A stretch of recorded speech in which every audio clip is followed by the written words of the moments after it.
And believe it or not, tacos. Like I told everybody earlier, it's your job review night. Yeah. It was a crazy time, but then I always tell Dwayne from BBR ruined mini bike racing because straight up physics. Read about it and go to college. You can come and be on we're doing a TV show here, like live. All you need is a phone and a GoPro, and you can make a television show.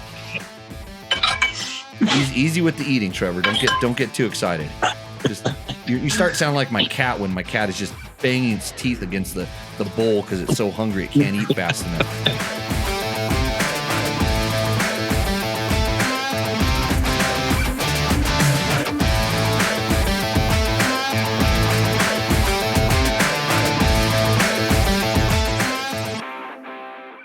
Should be live. Everything should be working.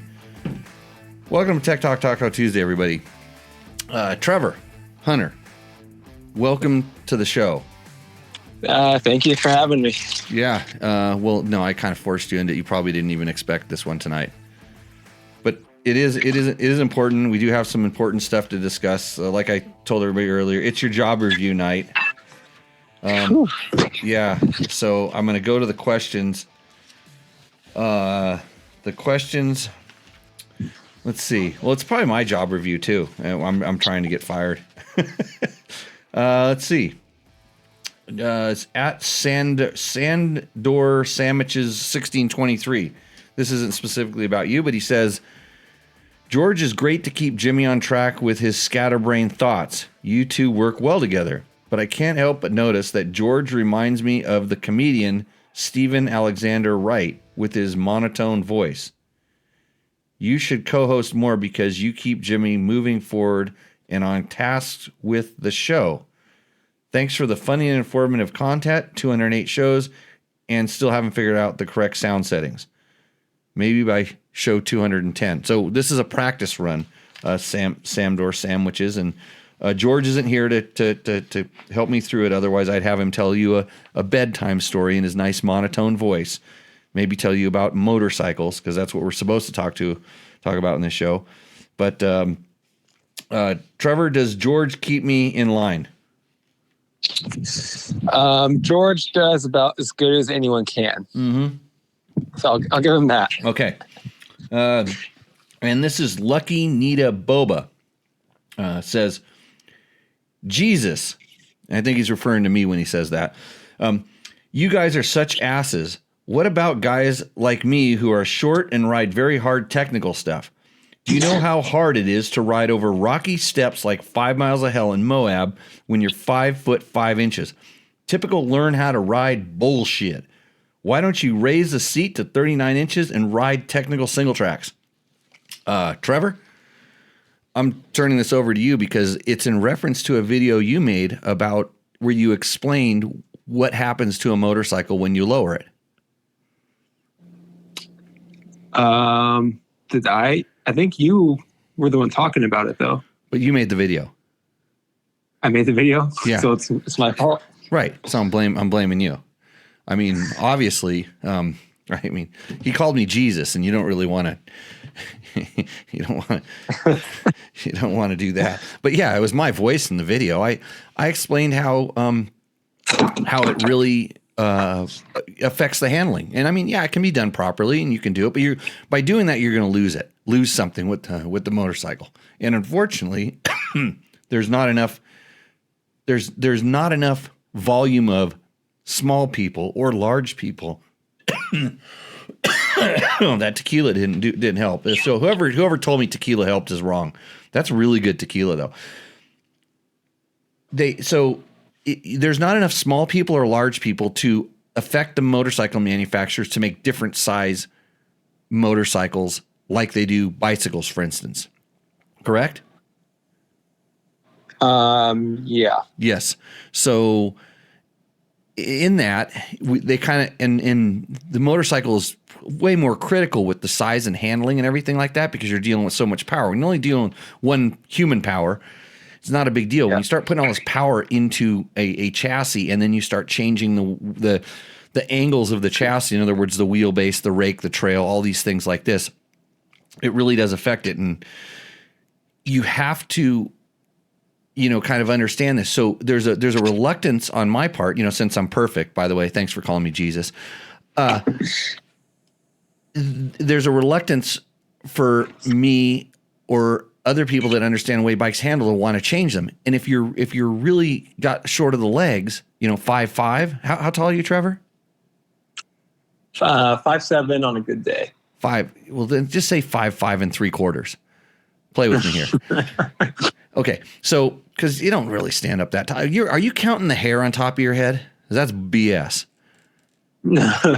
Cause you do, No. you can get a pretty puffy little do up in the front, No, that's straight to the top of the head. Okay, straight to the top of the skull. Well, you do have a big brain, so I guess you got that going for you. It must have been from your mom's side. Anyways, so this, I mean, you ride full size bikes and you don't lower your seats very much. Actually, I've been running tall seats more than anything on a lot of the bikes I've been riding lately. Right, kind of counterintuitive, but yeah. I'm 5'10", which is, actually not anymore. I'm stretching it kind of like you just did. I run tall seats on my adventure bikes, which are, everybody complains about seat heights in this. Okay, so I've ridden 5 miles of hell, and so I think, well, I'll tell you what I really think in a minute. I'm just going to say something right now. So I've ridden 5 miles of hell, and he said get a 39-inch 39-inch high seat bike. That's how tall my rally bike was. In fact, I think it was taller than 39. I think it might have been almost 41 inches tall seat height, the BMW twin cylinder bike, which I rode across Africa, and some places we were riding were worse than single track trails as far as camel grass and sand dunes and crap. So I've done all the things you accuse Jesus of doing. But the real thing here is that there's nothing wrong with you lowering your bike. I think we kind of explained the maybe some of the reasons why not to do it. Yeah. And if you're a really good rider, you don't need to put your feet, you don't ride with your feet on the ground. I probably said that in the video. I didn't go back and look at the video. I was just happy. No, you definitely said that. Yeah, you don't ride with your feet on the ground. So how much time are you riding with your feet on the ground? And if you're a good rider, you know which side you're falling over to. And so you put that foot down. And even if you're short, you know how to get your butt off the side of the seat a little bit and put a foot down. This is one thing we spent a lot of time teaching in the class, because when you become more aware of where your bike's going, and when you're doing 5 miles of hell, you're going to get bounced around and ricocheted and stuff like that. But if you would just start out in balance as opposed to just sending it up something, or at least know when you are or not in balance when you're riding, you're going to have to put your feet down a whole lot less. So I kind of disagree. And yes, I ride stupid adventure bikes on really dumb things where I have the same sensations as you do when you're riding 5 miles of hell. Frankly, I think 5 miles of hell is kind of an easier trail in the grand scheme of trails because there's really good traction, really, really good traction. It's not like when you're riding, really steep stuff with roots and rocks and stuff in it. Yeah, there's a couple little steps and you have to ride through some deep sand to get onto the rocks. But once you're on the rocks, it's bingo. I saw a good friend of mine, Radek, ride his KTM 890 through there. So, I mean, he's a man giant, but that doesn't help my argument any. But you know what you should do? Yeah. If this bike seat height is a problem, Yamaha makes an XT 250, right, Trevor? Oh, they do. Yeah. And not only are you going to race it in a National Hare and Hound and ride it there and back and go camping and stuff, not only are you going to do the 24-hour on it and the Big Bear, the trail ride, that one that everybody thinks is a race. Now you have to go ride the XT 225. We're inviting Lucky Nita Boda to go riding with you on 5 miles of hell on an XT. And he'll go through there and he can put his feet down all day long and then he'll tell us what he thinks about low seat heights, I think. They also, Yamaha also makes a TTR 125, which would be an awesome bike for going through there. And you know how I know? Because I rode an XR 100 through a large portion of that, as well as I rode a Sherco 125 trials bike, which has a TTR 125 motor in it also. So I have all these experiences, and I feel your pain. And I did go look at his video page, and he had, I think He wasn't the one that had the video of the fat cat, but or the TW 200 or something like that. But yeah, so there you go, Trevor. That's what you get for skewing my words. Skewing your words. I'll say like being a shorter rider, not really having the legs to keep myself up all the time.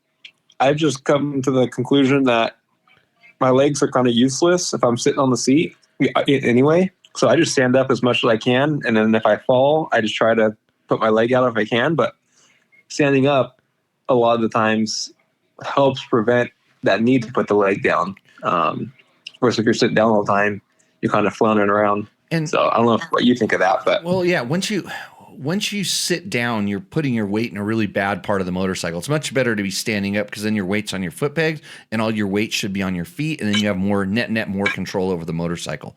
It's just straight up physics. Read about it and go to college. But once you sit down and when both of your feet come off the motorcycle, which indicates you don't even know which way you're falling off, you've begun the crash when both your feet come off. Easy with the eating, Trevor. Don't get too excited. Just you start sounding like my cat when my cat is just banging its teeth against the bowl because it's so hungry it can't eat fast enough.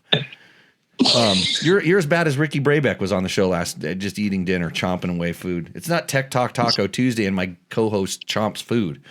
It's called pay attention. Just starve for a little while. Actually, that's a trending thing people are doing is starving themselves. You should get into this for a little bit. Yeah, but we're racers. Well, if I would have been doing it when I was your age, I'd probably have done better. I think. I don't know. Don't you watch the internet videos that tell you how to starve yourself and then live a better life, live longer, or something like this? It's too much work. So, okay, lucky Boba. My 5'5 3/4 guy disagrees with you. Okay, Lawrence Ketty 3563 says, "Let's get one thing straight first." Oh, I know what this one is. No, let's skip that one because it goes political. we don't like to talk about the politics too much on here. Got that one covered. Okay, here we go. The KTM has zero vibration to the point. To me, there is zero feel. This bike does not have excessive vibration. He's talking about the Beta, and he says this guy, and he's talking about Trevor, is a horrible bike reviewer. Utah Desert Racer 1806. So I don't think Trevor's a horrible bike reviewer, because I will go to another video that somebody commented on, and I'm trying to find that one. Okay, Utah Desert Racer continued. He thought about it, then he re-edited his post, then he said something else again. He said, wow, he basically says the bike is horrible, and then at the end he says the bike is super solid and fun to ride. Highly recommend this guy does not do reviews. Not a good bike reviewer at all. Love you, Jimmy Lewis, but not this guy, not so much. So do you know Utah Desert Racer? Do you know who this is? I do not. I wish I did, though. Seems like a nice guy. No, I'll bet you beat him at Vegas Torino like by disqualifying him or something like that. Did you do that? Did you do that to this poor guy? Maybe that's that one guy. That one guy? Yeah. Who knows? The good thing is you can always hide behind your internet thing. But, he loves me, so he's okay. I'll give him a break. Well, Trevor's still young in his, and I'm talking to everybody else, not you, Trevor. He's still young in his journalistic career, and he's still honing his skills on doing these bike reviews. And sometimes, he's trying to tell you exactly what he feels, but he doesn't want to bash on the bike where he probably could. Like if he was sitting around the fire with his buddies, he would probably say a couple other things, but then he'd also say a couple nice things. It's like you can pick it apart, but we're not doing the bike review for Trevor Hunter. We're doing the bike review for everybody. So you have to collectively mold in the things that you're feeling and then describe them. And yeah. I don't doubt for a minute that if you had either one of those bikes, the Beta or the KTM, and you went on that ride, think about all the bikes that you have at your disposal, all the different ones, even the XT250. Like that beta was probably on a scale of 1 to 10 up in the 9s. One is top 2 bikes that are in my garage right now. One of the top 2 bikes that I could have taken on that ride. And the other one's probably the KTM. Maybe. Okay. Yeah. Well, yeah, because you got a bunch of race bikes in there. And so you're saying that beta is better than all of the race bikes that you personally built for yourself in your garage. For that particular kind of riding, yes. Yeah. I don't want to put words in your mouth, but I just did. Yeah. Yeah. Well, that's okay. No, it's the hard part of doing this is we're not pandering to advertisers, because neither of those two companies advertise with us. You're just giving an honest review. And if we wanted to say that the bike was a pile of crap, if for some reason we felt that for everybody out there, this bike was a pile of crap, we would probably say this bike is a pile of crap, but we're not saying that. In fact, we're talking about the XT250. You could go take that and you could have done the ride you did, correct? Absolutely. Not on a performance level, in just being outside riding a dirt bike, having fun. How would the XT rate? Like 7, 7.5, 8? If I could put some dirt tires on, not those street legal tires, I would say it's an 8 or a 9. You're still gonna. It's a good motorcycle. So, and the reason I'm asking that question is just to say, okay, you said this one's like high in the 9s, and you could go out on a bike that has not nearly the performance. That's why I said don't do it heavy on performance. You're just out having fun riding a dirt bike. It's capable. It'll get you there. It'll go there. Yeah, you're not going to be roosting up the hills. You're going to have to think about getting a good run up stuff, and you're going to bottom the suspension out on the thing. But so a little bit of vibration in the grand scheme of things does not make a bad ride. And like I told you when we were talking about this, because we do talk about the comments we get. Mm-hmm. I said, you were exactly right what you said. The beta does vibrate more than the KTM. It's noticeable when you ride them. Yeah. And then a couple other people kind of chimed in and said, well, I was wondering what it was like compared to the Yamaha. Beta and Yamaha, kind of the same. Uncounterbalanced 2-strokes. I would think that the Yamaha vibrates a little less, just the nature of, it's just a kind of a tight, the Yamaha's a really tight package. Just feels tight. Even I would say maybe even more so than the KTM. It's kind of it's weird, steel frame, aluminum frame, different kind of things. But okay, part of your job review is you need to better explain what you're doing, because Well I Be Damn says, I don't understand your gearing setup, and he's talking about your YZ450FX. You added one tooth to the front, which is equal to dropping 2 in the rear. Actually, it's kind of more like 3, but anyways, then added 2 to the rear. Yeah. Okay, if you say so. And then he does a little LOL. So you changed your gearing without changing your gearing. Well, if I could use my phone right now, maybe you could do this while I'm babbling, as I usually do. You could do the gear ratios. So you could if you did 13/1348, and then the other one is 1350 and 1452. 1350, 1452. So do the math. Somebody maybe on the screen can do the math, because I think it's slightly different. It's not definitely not identical. It's slightly different. So what you did by doing this is putting the chain on bigger chain wheels. What it does is it frees up the suspension. I got to go take a physics class for myself, so I understand this stuff. Maybe go to college, but it frees up the suspension, and that's what you were trying to accomplish with this. Not change the gearing to get a different gear ratio. Correct. Yeah, I think I said in the video, the biggest difference felt was in the handling of the bike.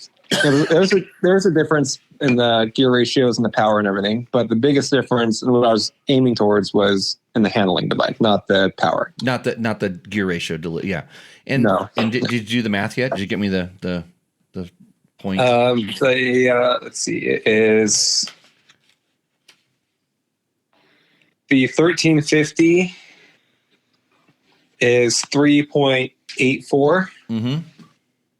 And the 1452 is 3.71. Do just for my shits and giggles, do 14. What was it? It was 1451. You said no. 1452. 52. Do 1453. It's really close to stock. Yeah, I know that. I know you can't get a 53. I have one 3.78. So it's like right in between stock. Yeah. Yeah. It's really close. Yeah, it's really close. It's still lower. Yeah. That's actually surprising me. But it's usually 1 in the front is 3 in the rear. And it depends on the as you start going up or down, it changes just a little bit, but that's always been my math. So I'll be damned, you learned something today because it's 3 teeth in the rear for every 1 in the front. So the gear ratio did change slightly, but that wasn't the net goal. We weren't trying, Trevor wasn't trying to change it. And so the only thing I'm going to agree with him on here, part of your job review, is that you should have said that right away. I changed the gearing to change the way the suspension worked, and then explained because these people with I think I did that. You took a little. No, I had to go look just so I could make my point and then criticize you a little bit. I think that everybody's attention span right now is 30 seconds. And if he does videos like I do, he just skips through, and he probably heard you say you changed the suspension or changed the gearing and then mute it out for, his kids was probably yanking at his coattails, or his wife was yelling at him, or girlfriend was, texting someone he shouldn't have been. This is what happens when you're on the YouTubes all the time. Yeah. They're also doing something on their phone. But yeah, so that's what it is. I think that's a demerit on your job review, Trevor. I'll take it. I don't know how many more I can get before I get fired, but you're trying to collect them. You didn't do any job interviews with other magazines today, did you? Maybe not today. Maybe yesterday. Not today. And so I want to see. Okay, so this is a on-air performance job review. I want to know how you would answer Husky Knox number 1. And he says, the beta website says the 250 is oil injected, but the 300 is not. The website states the 300RR is premix. Well, 1, this bike has an oil tank on it.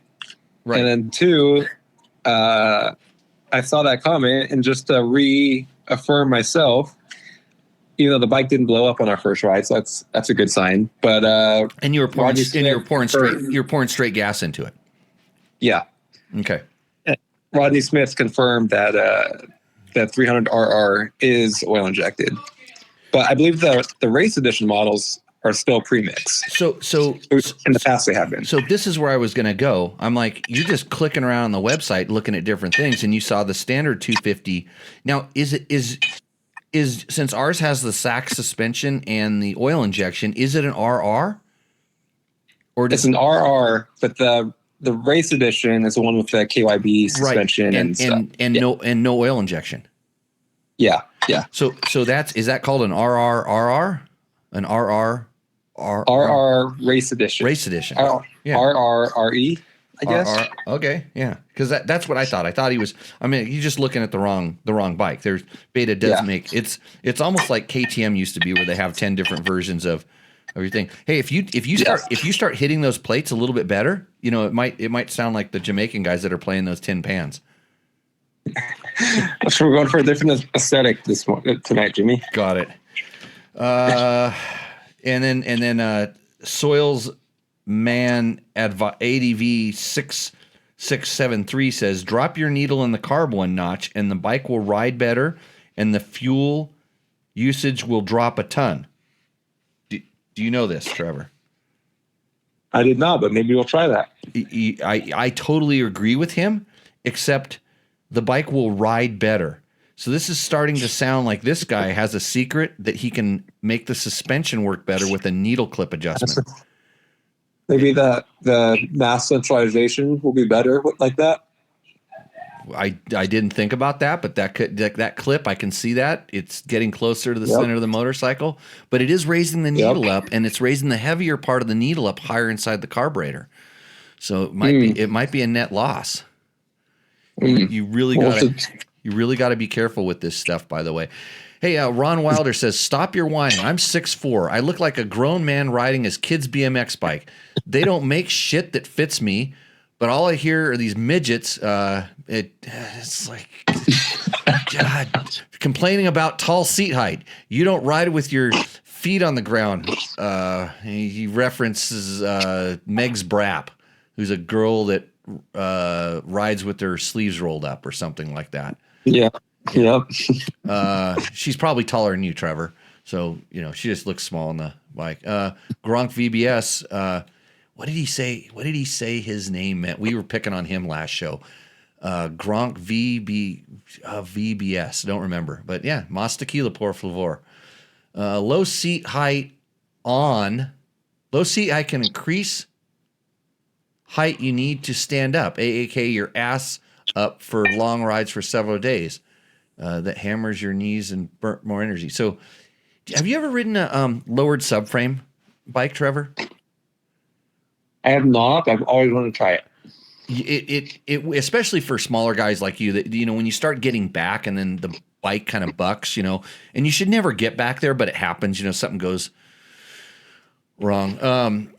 Trevor sounds loud and Jimbo sounds low. Okay, I'll give it a little kick, a little boost here.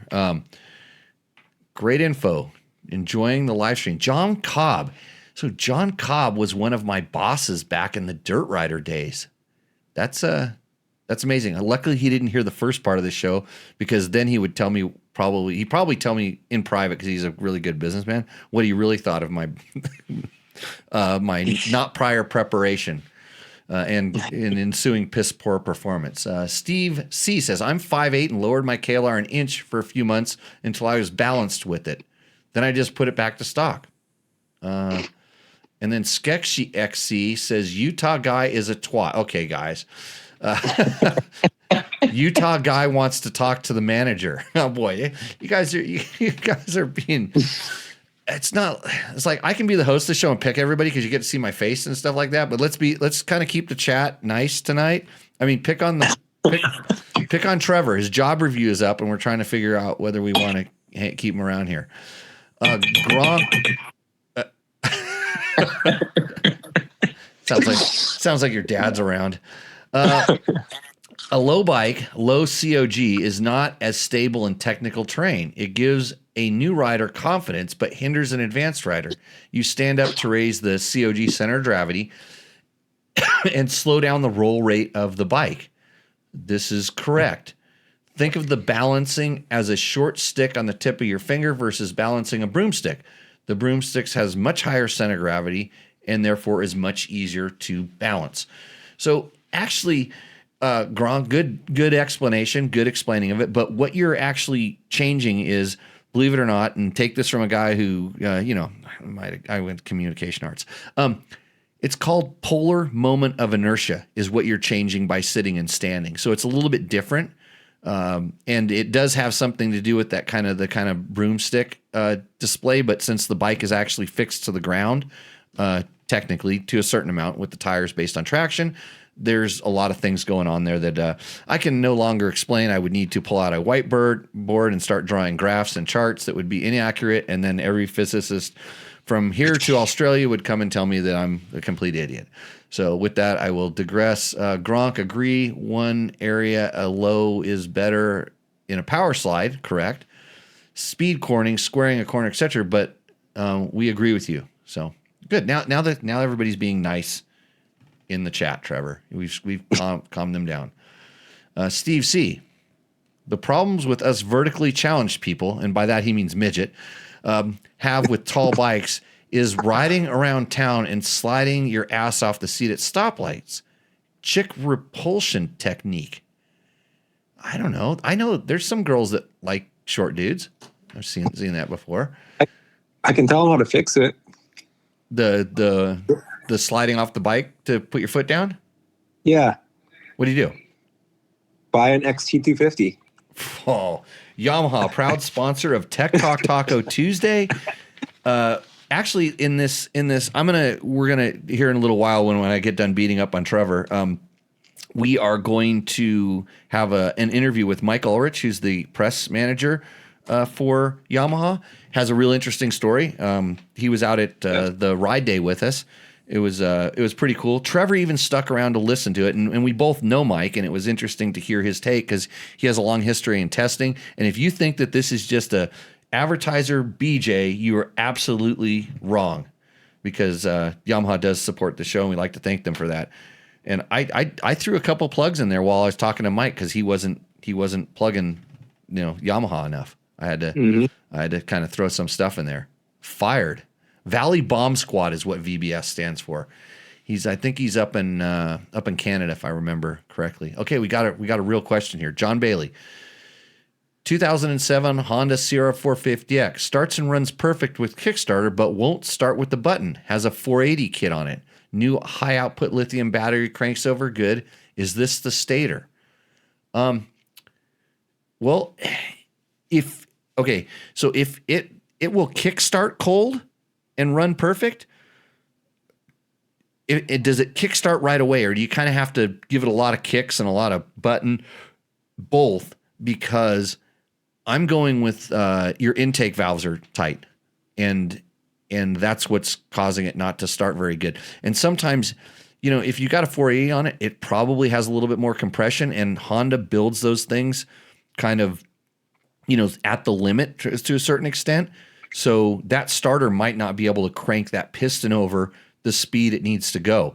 So, and maybe the decomp on the cam isn't functioning correctly. And I've seen on some of those bikes, very rarely, but I have seen the starters start to go bad in that they get really dirty inside and they just don't have the cranking that they used to, no, regardless of the battery. So, John, let me know whether does it start cold easily? And then that might delete midget, add vertically challenged.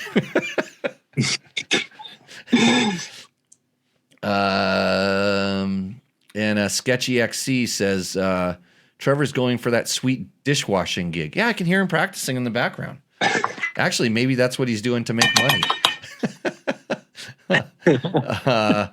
Let's see. Okay. Gee Whiz says, I just had my first TPI issue. Well, no exclusive to TBI, but all FI. My plastic Meller in-tank fuel filter was leaking a lot of pressure.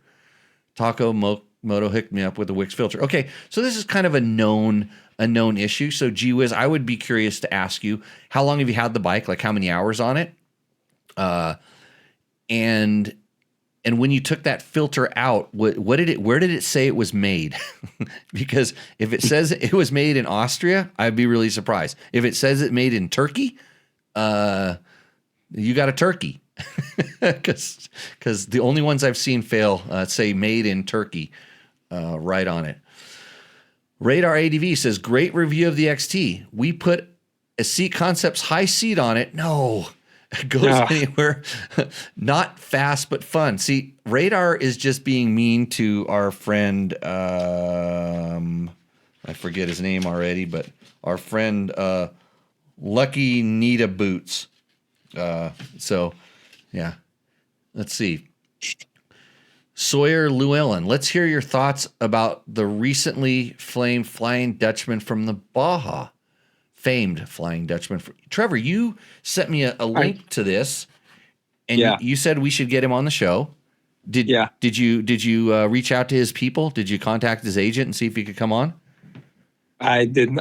That's another ding on my job review, I guess, but I did not. I know. I talked to our show producer, and the executive director. And although we kind of trying to ban Dutch people from the show, he said maybe this guy, because he claimed Australia. But we could bring him on. So get us a contact. I'd like to. That guy's got to screw loose. or more. But I love the tenacity of the guy to ride down there. I think he kind of did. I didn't really get the whole story, but it looked like This kid him and his buddy flew into San Diego, bought a KTM 500 that was kind of set up to go riding in Baja. Well, he went riding in Baja. He rode down the peninsula. I think he did some pre-run on the way down. Bought a set of tires, or got a set of tires and mooses, threw it on there, duct taped some numbers on, turned around and raced the Baja 1000 Ironman back. I want to hear what he thinks of trophy trucks. Okay. Yeah. John Bailey says new stainless steel valves in his Honda 450. Clearance is perfect and it starts cold. So I'm gonna and G Wiz says 55 hours made in Turkey. Yep, you got your 55 hours out of that turkey. So back to the Honda 450. I'm gonna go with, I suspect it has a little bit higher compression. Because like the hard starting sometimes is just my first go-to on older 4-strokes is the valves. You don't have a good seat. Valves are tight and they're letting some air through there. But that wouldn't. It's kind of like, that's why I was thinking it's just not spinning fast enough in the starter. But if it kicks and it starts, I'm gonna go either there's too much compression, it's overwhelming the starter, or the actual electric starter is not in good shape. You can take them apart. You can pull them out and take them apart and kind of check them. And sometimes the contacts on those, get a little worn out. There's lots of little things that'll make different. But Megs has classes for her vertically challenged riders. I do classes, so I don't really want to talk about anybody else that does off-road riding schools, because mine is clearly the most superior off-road riding school known to man. We don't do classes that often, but when we do, we elevate everybody. We turn everybody into a better rider, just like it says on the T-shirt. So, anyways, I'm sure Meg does good, but I see way too much what I call sending it in that particular operation. There's a lot of sending it going on. But just watch her videos from 2 years ago. And look at the improvement. That's what's cool, is to see that she has become a much more technical sound rider. And I don't see a whole lot of them, but I just noticed that when I first watched them, when they were when she was getting a lot of popularity, because someone told me, somebody goes, "Hey, you got to see this chick," and I'm like, "Oh my God, I'm watching what I think are going to be broken legs and broken collarbones and broken boobs, all those things, just sending it," and I'm like, "Wow." She rides like a little dude, kind of like, yeah, a little dude. But no, much better now. It's awesome to see. Go do some more of the extreme enduros. Yeah, King of the Motos is coming up. Everybody's asking me if I'm going to do King of the Motos. No, that would require training, and I'm currently in a state. I'm in a. What do you call it? A taper, Trevor? Taper, yeah. Yeah, I'm doing a taper for the big build. I'm tapering off so I can just dig a hole. And let's see. Oh, Mark Deshane says Fististics just interviewed 741X this afternoon. You can get some good info there. Thanks, Mark. Let us for letting us know. So anyways, go over to the Fististics, which is kind of like a trophy truck desert racing thing, but they do kind of do some bike coverage. And that kid got a lot of internet attention. So I think he's up like 20,000 Instagram followers. That's it. Race. Yeah, that's pretty. Yeah. Good. That's pretty good for doing a Baja thing.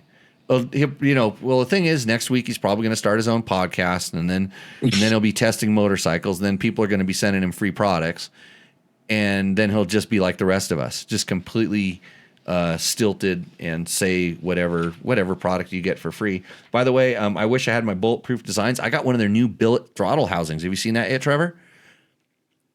I've seen they used to have them for the older KTMs too, right? Yeah, they have. So they have them for now Yamahas and different bikes, but it's a billet throttle housing. Super solid. I think it's for the Yamaha. I got a whole box of parts for the Yamaha today, but he might have said we only have that for the KTM. But I might be talking. Do you know that they make complete wheel sets for KTMs? Yeah, they've probably a couple. When I was working for them doing their stuff, they had just come out with them. So right in a couple of years now that they've had them. I don't know if I've never seen or heard of anyone run them, but they look good. Yeah. Yeah, it's you think about it, like that's one of the weak spots on your bike if you're going to start protecting stuff. Radiators, of course. Rear disc guard is something good. I'm not too big on the front disc guard because it affects the handling, and it throws the center of gravity off, as we were talking about earlier. But Bulletproof Designs has a lot of stuff for Yamahas and all the stuff for the new KTM's, Huskies, and gases. If you're looking for some stuff, tell them Dirt Bike Test sent you, because Trevor's about to renegotiate our deal with them, and we want to make sure that they're all on board again. Because I got to figure out how to pay Trevor if the severance package when his job interview doesn't go too well.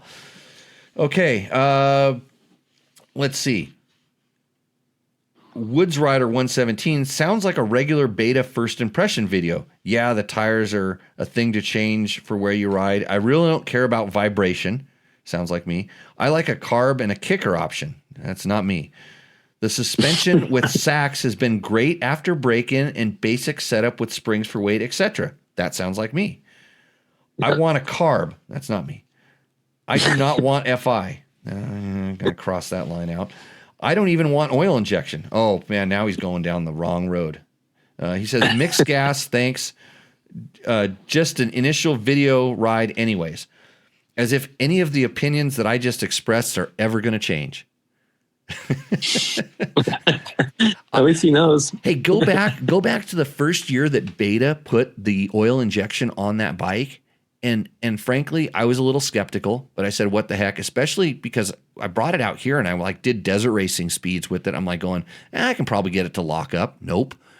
And then I go trail riding and lugging it. Where usually there'd be shit coming out of the muffler and all this stuff. And then when you get on the gas, it's crisp and responsive, like a fuel injected bike, even though it has a carburetor. I actually think that their oil injection is better than KTM's. I think it actually meters it better. I'll ask you this. Is there any stuff coming out of either of the mufflers on those two bikes? No, nothing yet. Nothing yet. Not on the KTM?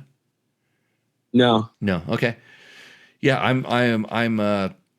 I've always thought that Beta did a really, really good job on that. And the KTM, I think they've started richening them up a little bit. Putting a little bit more oil, and I believe even maybe a little bit more fuel into the mix. I don't know for sure, but I know they're always updating stuff. But there was definitely a batch of KTM's that were pretty, I would say, conservatively rich on the oil. But the throttle response in that Beta is not bad for a carbureted bike. No, I thought it was pretty good. Yeah, do the needle thing, and not for the handling effect, especially when you're going up to the altitude you guys are riding at. Like if you're down in the desert where you're going to ride out in a couple days, don't change the needle. But if you come up and ride with me, needle change for sure. Yeah. Even when it gets really cold, that needle change is still pretty good. So here's one for you, Trevor. You'll never believe this. This is on our XT video. I'm new to the whole sport. I'll say this XT makes me feel like I've been doing it for a while. What a machine. Unsolicited Yamaha positive comment. Just like to say that. And that video has more views than some of our motocross bike videos. Than most of our motocross bike videos. Yeah, maybe even some of them combined. On to that note, there's another question. This comes from Doug McGill's 9294. Says, love your guys' content and always well-rounded perspective. That being said, I wish you guys would take the quality of your videos a little more seriously. Invest in a camera, lighting, tripod, good microphone, editing. After watching MXA, Racer X, Vital, SML videos on the KX, the difference is real. Let's level up. Well, I did respond to this guy, Trevor. I responded to him. By the way, his video channel has absolutely 0 videos and no videos there. So I said, I wish you would get an iPhone and make a video. Then we can compare notes. But I mean, hey, if you live in a glass house, you got to be careful about throwing some stones, right, Trevor? Yeah. I thought our video was shitty quality too, as a matter of fact. But listen, here's the thing. If you want flashy videos with substandard information, watch the ones he just listed. If you want to know, why they had flashy videos? And I'm not being mean here, because I'm actually mean most of the time, but not here. Let's see, two of the editors of the other magazines, the guys that he just mentioned, two of those guys, their main guys that were giving the opinions, did not ride the bike. Period. Okay? They had a test rider who was well coached up on what he was supposed to say before he rode the bike, one of them specifically. Okay? That wouldn't be MXA, but whatever. Racer X, probably what, Kiefer did the video on Racer X? Yeah, probably. Yeah, Kiefer's good. He's solid. Yep. He definitely has an opinion, and for whatever it is. I bag on Kiefer in the video I'm going to play in a little while. I'm pretty sure I called it Kiefer half testing or something like that. You know what? Like I said, I like Chris, nice guy. I joke with him all the time. He used to test ride for us at Dirt Rider back in the day, and he claimed that he rode more than any other motorcycle journalist. I heard him say this. Uh-oh. Actually, a few people pointed it out to me. They're like, "Do you think he really rides more than you?" And I'm like, around a motocross track? On some days, maybe the days I'm not at the motocross track, but I've rarely seen, actually at the KX Intro was the first time I've ever seen him on the bike longer than me, after me, whatever. And he was just riding around the parking lot. I mean, they were actually doing turns in the parking lot, and he was actually doing some, for him, he was doing some, I'm pretty sure he was really trying to feel the turn-in character of the KX, trying to, figure it out, which is good on him. That was good. So yeah, Kiefer does a good job, and especially when he wants to, he does a great job. Vital, yeah, Lindsay, Michael that was there riding the bike. They had some guys riding the bike. Swap Moto. I didn't see Don riding. So these guys are. You missed two other guys that I saw shooting videos, and one of the other guys had the video. They were shooting the video and talking about the bike in the morning before anybody had ridden it. They were saying what they said. Yeah, we just got done with the bike, and then they started listing some stuff off because the bike had been released. Okay, the bike is out, and obviously they'd heard something, or maybe they'd ridden it before, but I don't know. But they were talking like they were riding it, and what they were saying didn't match what I thought I felt on the bike. And so on to this one, the second thing, and I'll just probably can't see this right now. I'm patting myself on the back. Dano8859 says, Jimmy always has a good insight on bike tests. So I thanked him publicly. I'm doing it again. What I have is experience. And I think there's a few people out there that trust me because I'm not afraid to say it like it is. Hence, Vintage Trikes and Quads 4012 says, I've viewed about 5 of these reviews so far, and a lot of them are making the same comments. Most of them positive, so they seem pretty reliable. What's weird is when you get wildly different reviews and you don't know what to believe. Sounds skeptical, doesn't he? Yeah. Well, I guess he's doing his homework by watching 5 of the reviews. I watched like 1.5. I saw 2 or 3 of them being done in live, and sometimes I wonder if they just go. You sit down and you go, hi, this is Jimmy Lewis, Dirt Bike Test. Today I'm riding the XYZ 450, and man, let me tell you, I think this bike is a kick-ass bike because it's got all the power in the world, handles like a dream. Okay, take 2.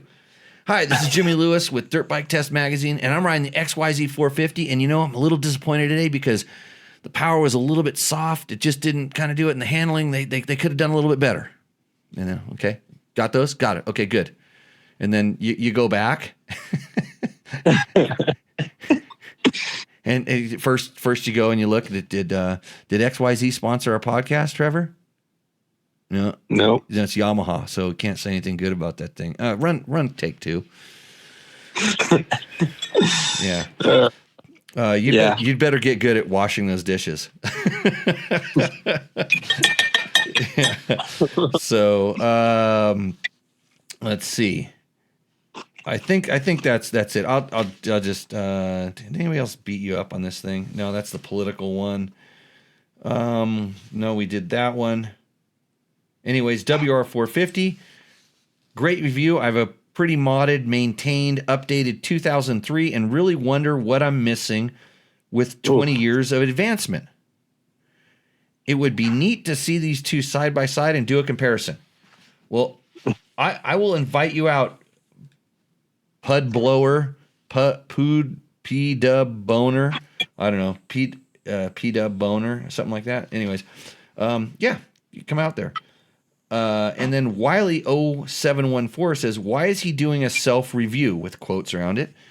Who does a review on a bike after they rip off the exhaust, tweaks, mods, etc.? He says, FX, tuning app, yap, and then he has dots, which means yap, which is... Lucky Wiley hasn't seen this show, huh?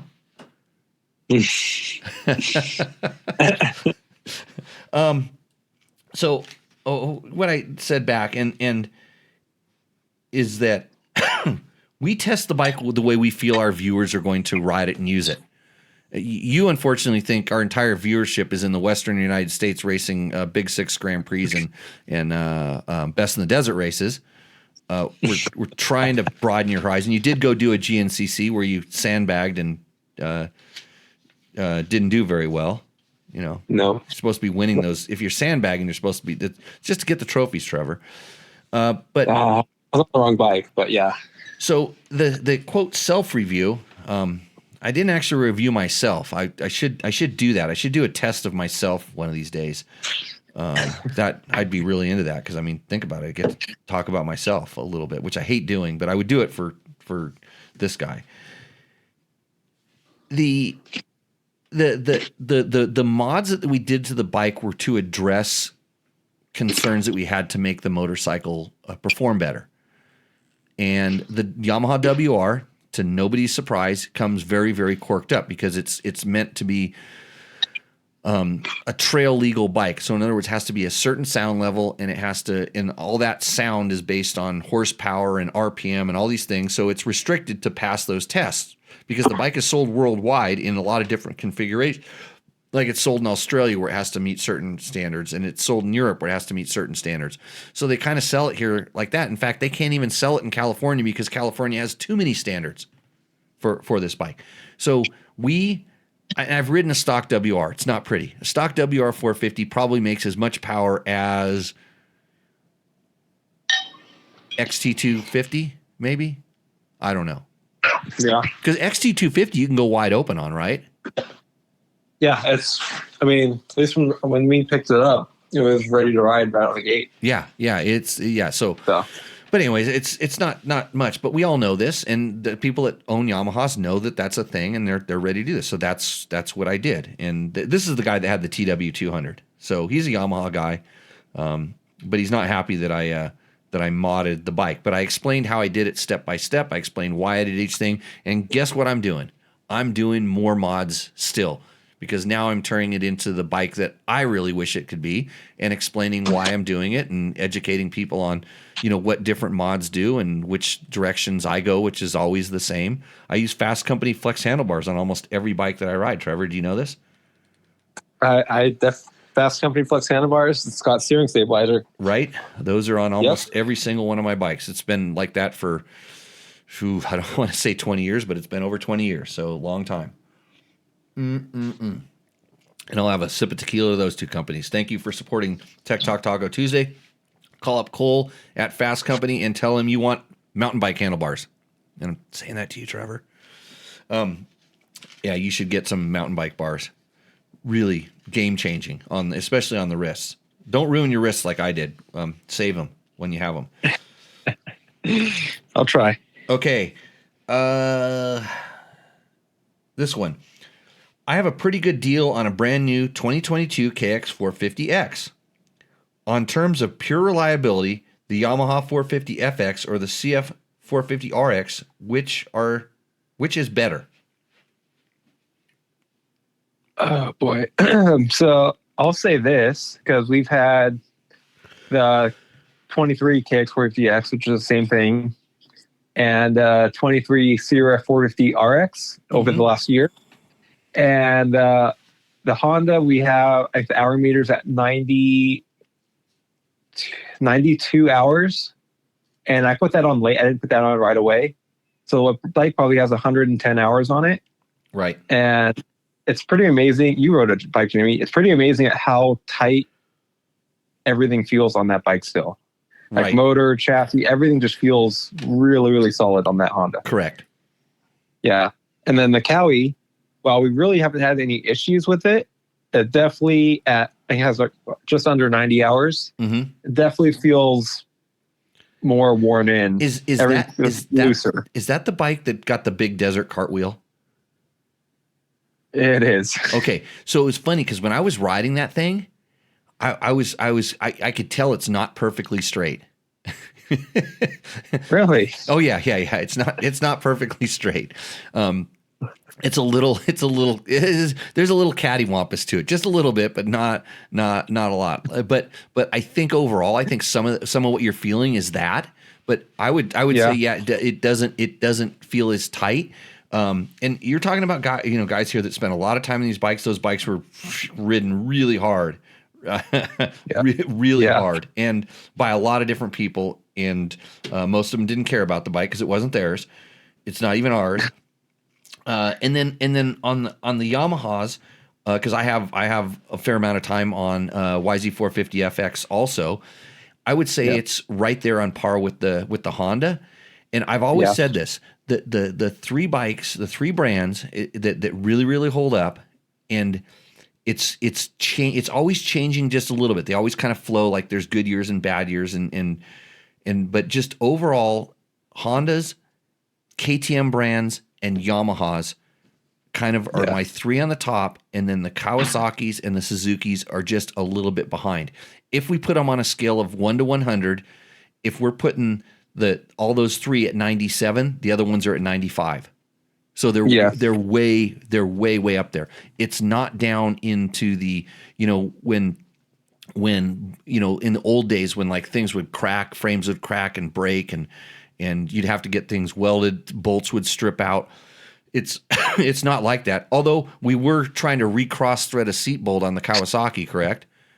Yeah, we did have that problem. Yes, we were recross threading it, by the way, and we tried to do a video on it. Did you ever put that up there in our tech tips section that you're working on? I didn't. I'm going to. That's on your thing. Yeah. Yeah. But I mean, that can happen on anything, and it's usually it was just we put the bolt in a little too quick and got it started and kept turning, and when we should have stopped and realigned it. And we weren't using power tools, by the way. But that could have happened. Nope. That could have happened on anything. But I'll tell you, again, it's higher. It's higher percentages you think, and I don't know how many years. I always say, how many years are you going to keep the bike? If you're going to keep it more than 3, because I think 3 years of pretty good use, will kind of tell you. That's when I think that the quality thing really starts setting in. And what it is you're going to get another year or two without having to do much to those 3 brands that I talked about. Where the other ones you're going to probably want to kind of at that point really frame the bike. Really take it apart, check out the nuts and bolts and the seals on the swing arms and all the things like that. Where the other ones are going to get 2 more years of time, and then at that point it's game on. At that point you've kind of time and use will take their toll on anything at that point. That's my take. So yeah, I agree. We had, and there's a couple other questions that we had that were kind of the similar thing. Like, what do you feel? Here's one. He's talking about a KTM 350 that we did a test on. He commented on one of our videos. I just bought a KTM 350 with 190 hours on it. I don't think it's ever had a top end done It sounds sweet, even though KTM says it should have a new piston every 80 hours, which costs about 430 pounds here in the UK. Well, you should get something that's a little lighter weight, because like 430 pounds is a lot for a piston. But anyways, and that's for the UK dealer to do it. Is this really necessary? The answer is, so the bike that you see in that test, I still have it. It now has 350 hours on it, and I have another one that's south of 500. I want to say it could be closer to 7. I don't know, because the hour meter broke and I just didn't change it. I've never had the top end off on a KTM 350. Never. And I think I adjusted the valves on the 500 hour one once. So, yeah. Bikes are good these days. Keep the air filter clean, change the oil regularly, and don't over rev it, and they'll last a long time. Do any of those 3 things wrong, and then when it goes bad, go to the internet and take pictures and tell everybody how bad it is. So, yeah. Let's see.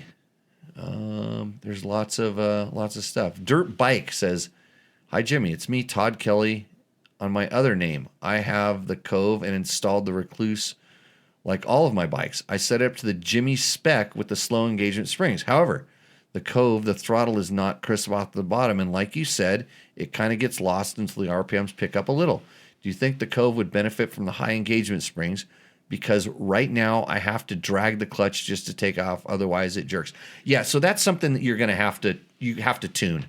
And the Cove is, like I said, the low end throttle response, like we talked about in the video, because we only say good things about every bike, everyone known to man. The Cove is a little bit jerky down there, and that in combination with the Recluse clutch is a horrible combination. So I would say yes, have it engage a little bit higher.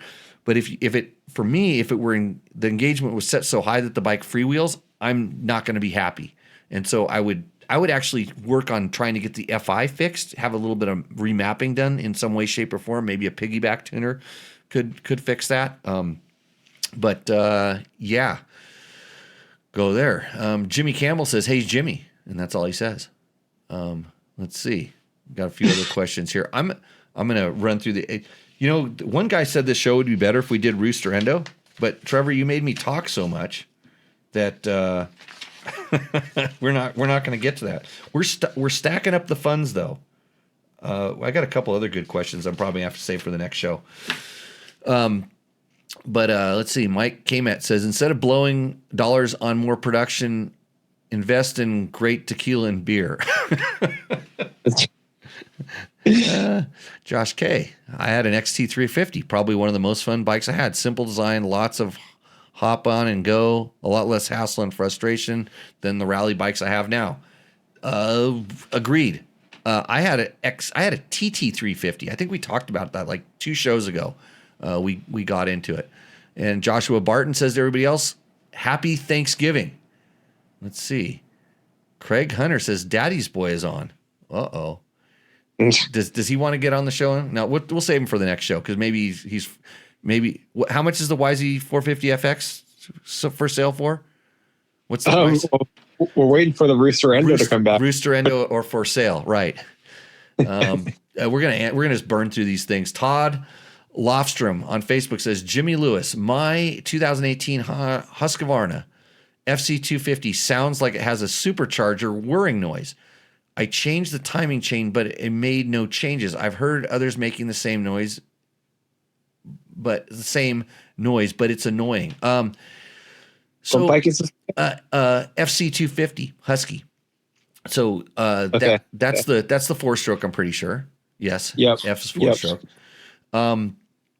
So they Husky and KTM, they've gone thinner and thinner on their cases. Like they're maximizing the weight loss every time, and every time it seems like it changes, kind of changes the sound a little bit.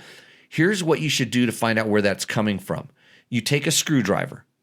Trevor, you should video this, by the way, if you were here. You take a screwdriver, and especially if you can get like a nice, really good plastic handle or wooden handled screwdriver, and you put the screwdriver on the motor, and then put the wooden part of the screwdriver, the handle, right below your ear, kind of on the bone down below your ear, kind of your jaw, and lift the screwdriver up and move it in different spots, and you'll be blown away by how much you can hear different types of sounds.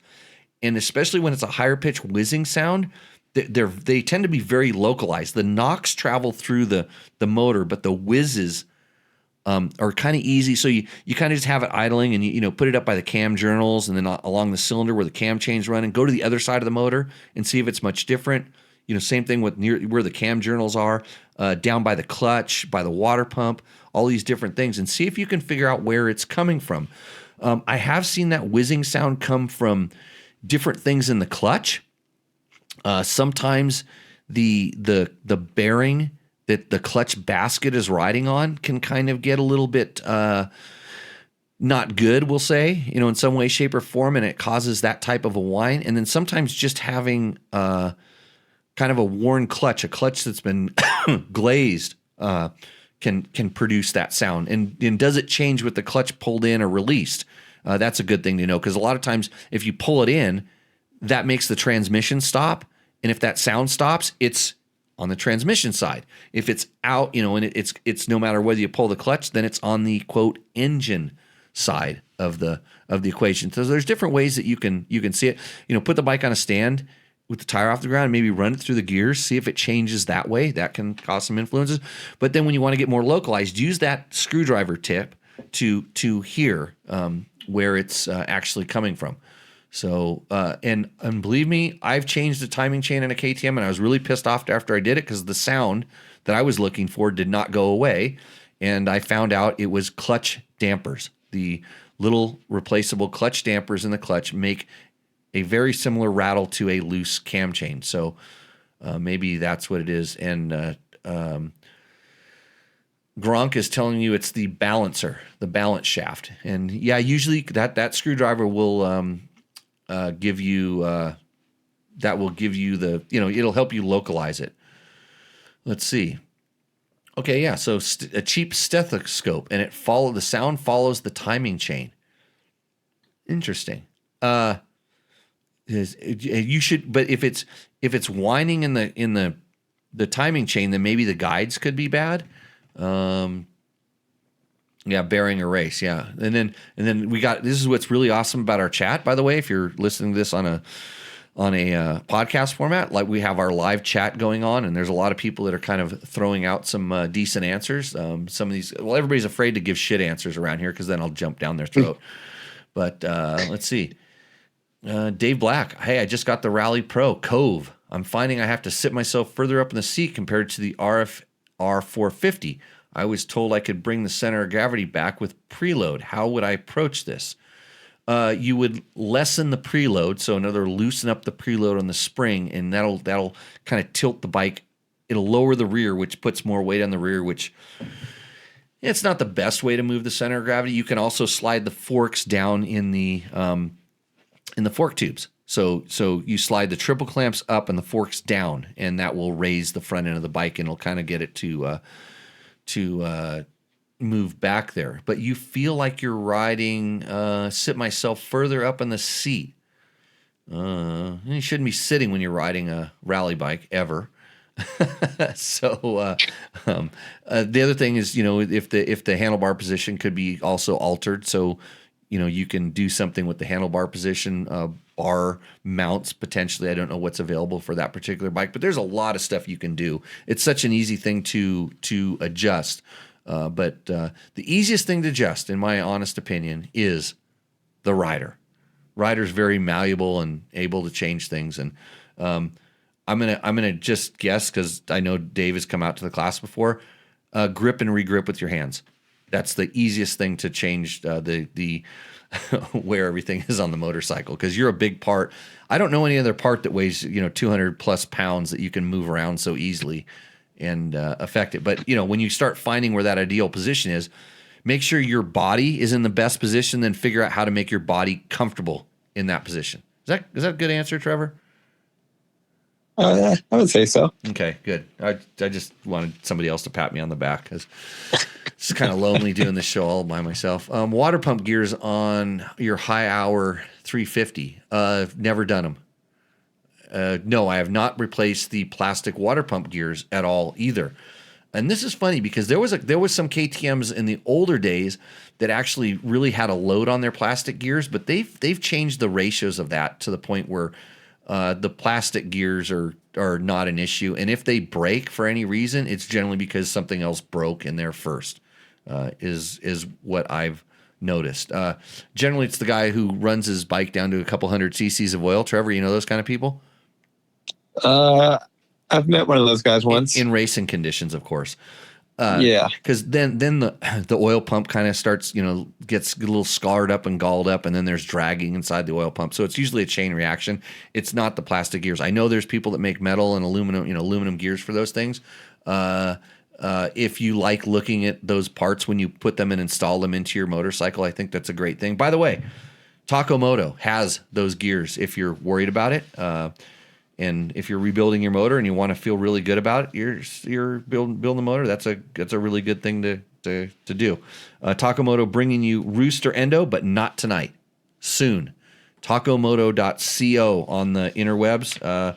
They have way more stuff than just the aluminum gears. They have lots of cool stuff. Lots more trinkets and things.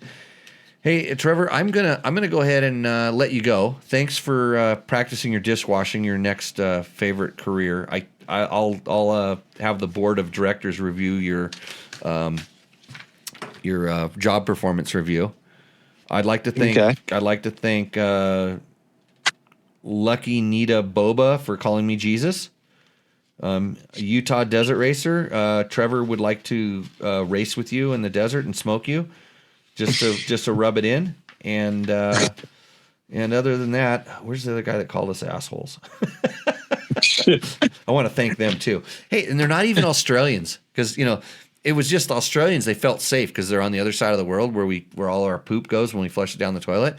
So they felt safe because they didn't think we could come down there and get them. But now we got people in Utah attacking us, Trevor. So they're close enough. We might have to go pay them a visit. Oh, there was someone that wanted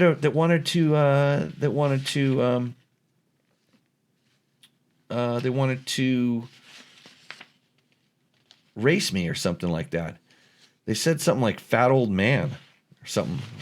Where was that one? Oh, here we go. Yo mama, kind of yo mama, but not yo mama. 548 says senior expert motocross rider. And he laughed. I think I'm a senior expert. If not higher, yeah. Yeah, I mean, I could go race some of those those 125 over 50 pro money races and do pretty good. Like, right? Can you beat Gordon Ward? No, not at Glen Helen. No. Maybe if we go to a new track, I think that neither of us have ridden. I think I could beat him pretty easy. But at Glen Helen, that guy's fast. Well, he was doing a lot of the works races and traveling around for a while. But he's funny. He's not that much older than me. But man, did he smoke me last time at SRA? Like it wasn't even close. But they when do you get to Legends class? Like 60? When can I move out? So Legends, I think is 70. Masters is 60. Masters is 60. Yeah, I got a ways to go. Ron Wilder wants to know where the T-shirts are. They're sitting right here on this chair. I have one that's signed by Ricky Brayback for the people. They're going to come out real soon. I'm going to get that form done. I was on a roll, but then I tried to integrate a Google meeting into the show, and it jacked everything up. Jimmy, switch gears and join us for the Counting Coup in April. What's that? This is your dad. What's? It's a 50-mile mountain bike race. Oh, mountain bike race. Mm-hmm. Yeah, I don't like racing, but where is it at? Santa Ana Mountains. Oh, so it's flat. It's all flat then. So super easy. Very flat. Yeah. Yeah. Is that like that soul search they used to do or something like that? Pretty much. Yeah. Pretty much. Don't dare me. Don't dare me to do this. I could. So anyways, well, we're not stopping the show, guys, by the way. But we are going to I'm going to turn it over to this little video we shot. Super interesting with Mike Ulrich of Yamaha. Trevor, thank you for coming on. I really appreciate it, and we'll see you. Hopefully, we'll see you out riding over the holidays. the defending champion, the all-new Yamaha YZ450F. How come I can't have your sound in here? Oh.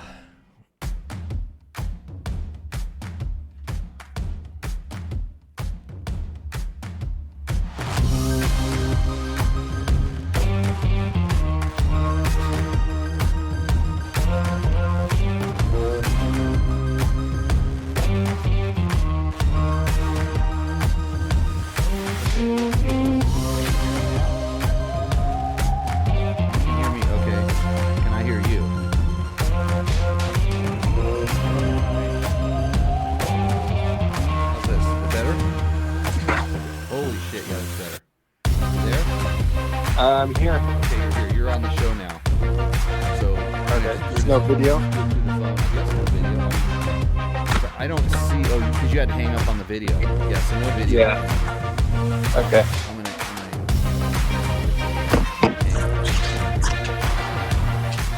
Okay, left my meeting. How was my video? It wasn't very good. What's up, Moto Buddies? Mike here from Taco Moto Co. What is the Taco Touch? It's the best service in the industry. Virtually 24/7 tech support via email or text, and it's like having a dirt bike doctor we're live on over call the every day of the year, helping you fix your bike bike or recommend parts or setups for you.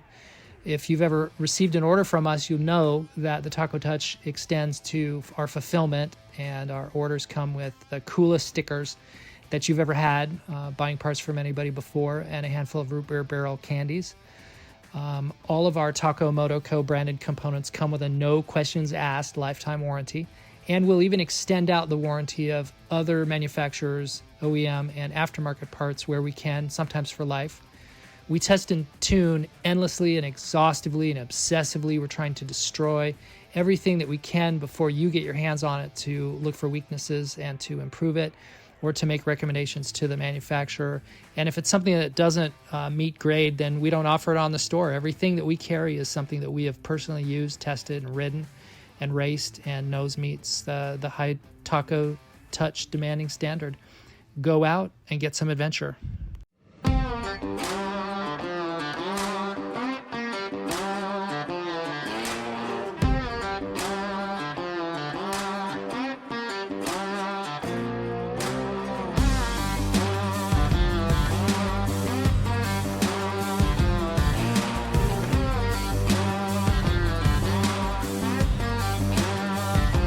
There we go.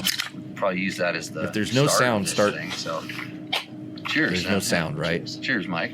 Welcome to episode 200, and I don't remember right now. Well, you don't hear anything, but Tech Talk Taco Tuesday. This is Tech Talk Taco Tuesday live on Tuesday, and believe it or not, tacos. So, showing the cameras some tacos right here. I had to put them on tinfoil. We are at the Inside Line Connects Media Merry-Go-Round. No, that's not what he calls it. What did he call it? We don't know.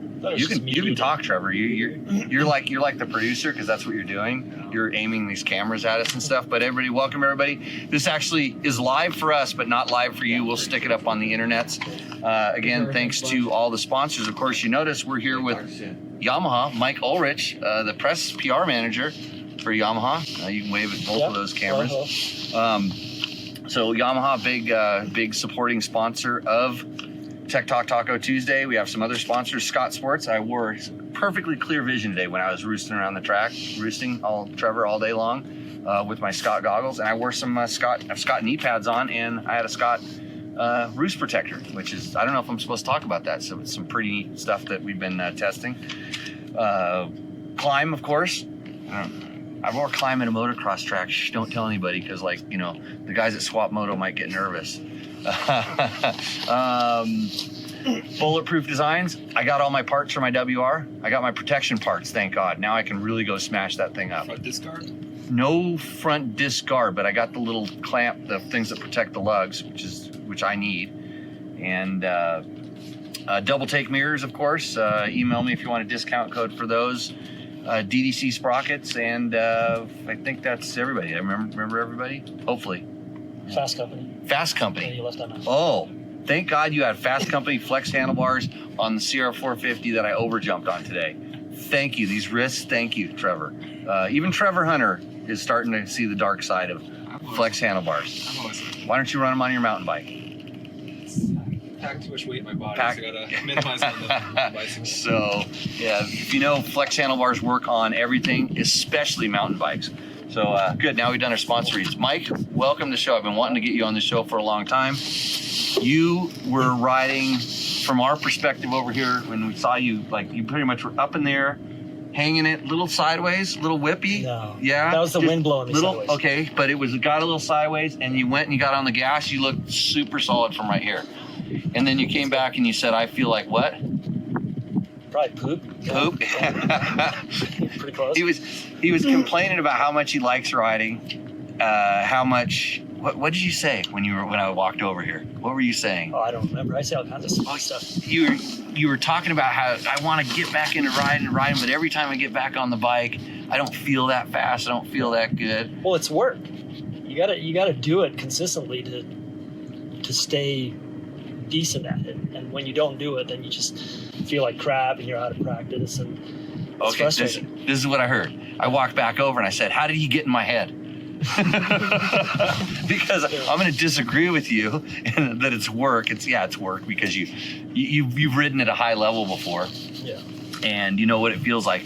And as we're starting to get a little bit older, the reaction time goes away. You take a little bit time off the bike. You don't trust it as much. Before you just send it and not think about it. And now every time the tire slips going up a rut off of a jump, you're like, Yeah. You pucker up when you get a little sideways in the air, and then your back hurts and your knees hurt and everything else. Yeah. It sucks getting old. My wrists don't hurt because I had Fasst Company flex handlebars. See how I rolled those sponsors right in there? Yeah. And you want to know the worst thing? You want to know the worst thing about my day today?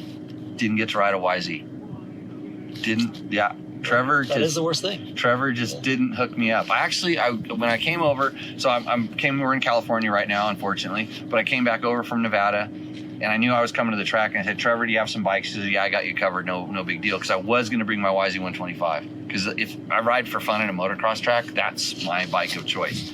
And I was going to bring it. And he said, no, don't worry about it. And now, I told you to bring it. you did tell me to bring it? Yeah, you did, actually. He did, but He's just making up his own story. It's all right. Just go with it. This is what happens when you get old. That's how come I keep getting faster and faster. Did I ever tell you I used to race, Trevor? There's a couple of your friends I need to really reiterate this. Yeah. But, no, this story gets modified a little bit. I had you but covered here. it's more I had fun. two YZs. You could have just jumped on. I thought you were catering to some other media outlets here It's just catering to me. as your job. Okay, but you were interacting with all the other guys here. I mean, shoot, we had Kiefer half testing Inc. Yeah, because he talks about how much he rides all the time, and I didn't see it. Did you see him ride today? No, he didn't ride. He didn't ride. He pulled Is a he me. broke? Is he broken? No, he just came out to the track, hung out, and Because the only thing that he could have taken one step further, which I have done, is come to the track, put your gear on, walk around, talk to people, then take your gear off and leave. Whoa, Without riding. That's hardcore. That's next level. I guess I'm so lazy. I mean, I like my gear. Look at this climb gear. I would put this on just because, it's pretty loud. Love it. But I really wouldn't put it on I'm so lazy. The worst thing about going riding is having to put your gear on. Yeah. So if I'm going to go to put the effort on, that's why I went and rode that last moto. Because I said, I put my gear on, I only did 2. I need to do 3. I mean, for the effort of putting the gear on and driving here, all that stuff, I'm doing 3. And I only said I was going to just go do 2 laps, and like 8-10 laps later, I'm like, oh, I should stop. Well, I don't purposely put my gear on to look cool and then take it off. Like I go into it with the intention that I'm going to ride, but then I talk to people, and then I get back, I look at the track, and it looks like crap, and I'm like, I'm over it. See, I'll ride a crappy track. I will go on the worst track because I'm going to go out there, and I'm not really riding the track. I'm finding the best lines. So, because there's just something about the feeling of riding a dirt bike. And I tell this to people all the time, like, how come you still do that? You're too old to be doing that. It's dangerous. I was explaining to my dentist today, I was having my teeth cleaned. I'm like, I'm more scared about here than I am about riding dirt bikes, okay? This is freaking me out. But it's like, it's just the feeling of motion that you get. Because I've been able to drive some really neat cars and do different things. Airplanes, the only thing that's kind of, airplanes, surfing, and skiing or snowboarding are the ones that are kind of similar to me because they move in all these different dimensions. Yeah. And the dirt bike is so easy to do everything. You don't have to wait for a perfect wave, and it doesn't have to be a good powder day.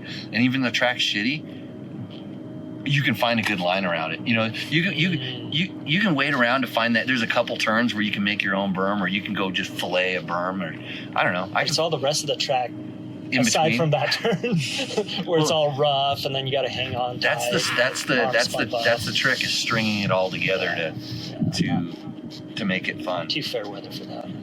So anyways, so InsideLineConnect.com, it's Jason Happa does this, and so he puts together, it's a media camp is what it is, and so he gets some brands, some different brands. I'm gonna have to read them off because I when I ride I forget everything. That's why I write it down, or somebody hands me a paper that reminds me.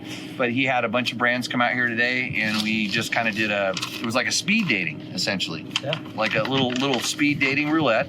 And so today we got to see CCR Sport, which makes basically these bars that go in the bed of your truck to tie your bikes down. Because if you have any modern truck, if you tie your bike down, you're probably going to bend your truck bed. And so they make these things. We have a test on dirtbiketest.com. It was one of the very first tests we ever did of a product on dirtbiketest.com, was a CCR Sport bar. And so they were out here today kind of just rejuvenating us, reminding us what they are, although I have them in every one of my trucks, and I took them over there and showed them how I destroy them. So how I've used them over the years to mount tires and bikes and whatever else in there.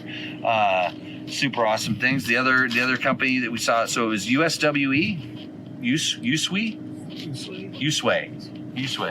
They're still there. They're still here. You can probably drive. I'm gonna make Trevor maybe go grab one of these guys and bring them over here potentially. If they have beer, they can come on the show. Because I'm drinking water right now, and then you're driving home. Trust me? No, yeah, maybe. I don't know. Do you want a Monster? Real one? Sure. No. Yeah, I'll take one. Yeah, No, I'll give you and that could be. You can hydrate with Monster. That's got way more sugar and caffeine in it. That's like double the juice. No. We'll see how it zero goes. sugar right here. Okay. Oh yeah, I used to drink those all the Or time. you can have one of these. Oh, these Super Sport. I haven't tried this before. It'll make you super. Okay, sounds good. And See, so I should have had that before I rode. I don't know. I used Do you to. want Monster? I used to revitalize my mind when I was on like a rally route, when we were doing rally training and stuff, because I worked with monster guys. And I would start feeling myself fade. I kid you not. Like, you drink an energy drink, like something with a little caffeine, gives you, it's like, it's that zap you get, the wake up and stuff like that. But you got to be careful, because when it stops working, when it wears out, you feel extra on the backside. So anyway, so Usui makes the backpacks. A lot of backpacks are getting into a lot of adventure bicycling parks, and they're connected now with Giant Loop. And Giant Loop makes these, like, go fast, go light is one of their sayings. They make packs that go on bikes, and gas bags, and what else? They had something else new. Fluid bag, kind of like. And they have like a bag that hangs over the side where you can put fuel in it. Right. So like Yeah. you carry extra fuel. Yeah, extra fuel, extra stuff like that. So that was kind of a new thing they were showing us. Of course, we had Galfer brakes here, and I'm super familiar with Galfer brakes. I've run them on a lot of my bikes. They make brakes, lines, rotors specifically, but they kind of showed us a lot of their stuff, and just it's kind of good to see them. I'm getting an ABS delete kit for my Tenere. I know that's illegal, but I'm such a dinosaur. I'm such a dinosaur. ABS interferes with my riding. Like, me and ABS fight on a motorcycle. So I'm You can turn it off. Yes, but if I forget to turn it off, then we get in a fight, and usually I lose. So, but the ABS is for most people, not for me. What else do we have? FMF. Got to see little D out here. It's been a little while. I was reminding little D that I took him riding for one of his very first times when he got back into riding. I took him and his dad. His dad wanted to take him riding, and he out in the desert, and I had bikes. So we went out riding in the desert. They were talking and showing us the 50th anniversary stuff. So Trevor got a jersey. He didn't wear it. Pro circuit. He had a pro circuit pipe on the bike, so couldn't do that. Guts was out here doing seats, and they were kind of letting us demo their Gull Wing seats. Did you try one? No. what do they call it? Do they have a name for it? Wing seat. Yeah, I've heard it called gull wing seats. I know when they were on. I've ridden with them on a rally bike before, but we put it on the KX450 that we were riding today, and pretty cool. I think more people like it than don't like it, and especially with bikes getting thinner and thinner, which everybody says they want. Don't everybody say they want thinner and thinner? Yeah, they want a thinner motorcycle, but then they're going to put a wider seat on. Because I like to argue with. I like to. So, Mike, when do you grip your motorcycle? Well, I have bad technique, so I really rarely grip my motorcycle. And that's why you see me flying sideways through the air. Okay, well, no, that means you're a good rider if you rarely grip your motorcycle. Because you know how you watch. Well, I'm really good. You watch the internets and the YouTubes where they tell you how to ride, and they say grip your motorcycle. They especially tell guys to grip their motorcycle with their knees. If you tried to grip your motorcycle with your knees, what would you have to do? I'd have to sit down. Yeah, you have to go I'm into so a squat. tall. Yeah, my legs are up over the seat, so I can't squeeze. And they tell you grip with your knees, right? It's the common thing. Well, I'll tell you that you need to grip your motorcycle when you're falling off of it. No, otherwise, don't grip your motorcycle. Hey, Sandro, you want to come over and be on Tech Talk Taco Tuesday? You'll be on a live internet show. That's not live; it's pre-recorded, but we don't edit anything out. You can come and be we're doing a TV show here, like live. All you need is a phone and a GoPro, and you can make a television show. You can have a monster if you want to. You can have a monster too, and a taco. This is Tech Talk Taco Tuesday. Hey, everybody, this is Sandro from Guelpher. You might have to swing down. So Sandro makes the rotors that are on my Tenere. That's why it stops so quick. Actually, quicker than anybody else's Tenere. I'll challenge you to a brake duel anytime. Brake duel. Yeah. So good to see you again. Good to see you. We'll talk about riding in Death Valley. We'll call you next week. Okay, sounds good. Take care, guys. See you. Good night. Yep. So, and you're soon to be a sponsor on this show. He just told me I'm number one. Just kidding. I'll send you an invoice. Yeah, invoice. So yeah, we had Galfer here. Motion Pro makes a lot of different tools. We have a lot of tests of some of their tools on our website. Trevor breaks a lot of things, and he needs a lot of Motion Pro tools to fix things. Do I know how to use them though? I know. You come over to my house and use mine. He brings me motors all the time. Like, you know about this because you get the parts order every once in a while. Yeah. He says, I got to go to Jimmy's house and fix all of the things. So, yeah, Motion Pro is out here. I went over there. They had a lot of cool stuff. Like things I haven't seen. Like, I need to buy some tools. Watch your wallet. It's like Snap. You heard the story about the Snap-on truck coming to the shop and all the mechanics, like they leverage their house against the tools. Well, my dad had a car repair shop, so we lived that life. The Snap-on life, they're all sponsored. But Motion Pro they have so many trick little tools to do stuff, and a lot of them are really shop focused. You know, pulling races out of headsets and stuff. Like, you know, if you're really working on a lot of dirt bikes, a lot of cool stuff. But I've always told people, like, if there's a bike specific tool or something like a fuel injector cleaner, a couple $100 for the tool, it's like that's expensive for one dude. But if you have 5 or 6 guys, go in and buy it. Go in and buy it as a group and just, you know, have a collective tool thing for your special tools, and you can get some of the Motion Pro ones, which is kind of awesome. I used to have some of the best.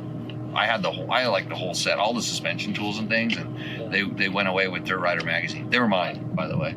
I brought them into the office, and then when I left the office, I didn't get to have it back. And I want to know where all the Mac tools that I got, those weren't mine, those belonged to the shop. I want to know where all those tools and all those special tools went. Call Andrew. I probably should, because they have my initials on them in blue paint. I should go in there and take them back. But there's probably no way to get blue paint off. They probably just crossed them out, put their own letters on. Yeah, I had a blue marker. I marked all. Me and Carl both had a lot of our own personal tools in those toolboxes. I made sure Carl got most of his back, you know, because they were his. I knew this. He brought them in because our shop, we had a really nice shop for a long time. And that's what I think you should have. So, who else did we see, Trevor? Giant Loop. Oh, CCR Sport. Oh, Hitch Hotel. This is something we need to get a picture of. You need to Google image a picture. You got a picture of it? So. Yeah, so it's a little teeny tiny, like a teeny tiny trailer that you can put a bike rack on and tow it behind. Then you can have a little Hitch Hotel behind your, you know, if you're going like a 2-day race. Yeah. Do you see that thing? I didn't see inside of it, but It's I just saw it's an open but box. Yeah, it like telescopes out, right? And then you have like just barely enough room to lay in there. Yeah. Well, no, you could put two dudes there safely. You wouldn't be too close, but you could if you had your own sleeping bag. I wouldn't zip them together like I used to, but but anyways, no, it's like enough room for a nice mattress pad and stuff in the back. And then you can have your bike in the front, and that way, if you wanted to close, lock stuff, you can keep there's enough open space in there when it closes up. Put a toolbox, right. Plus it has a rack in the front, kind of a cool thing. The guy's been in the industry for a while. He used to work with some other companies, and decided he was going to do that. The sound sounds like there's vehicles driving around. That's how we do it here, live, no choices. Yeah, unfiltered. Mm-hmm.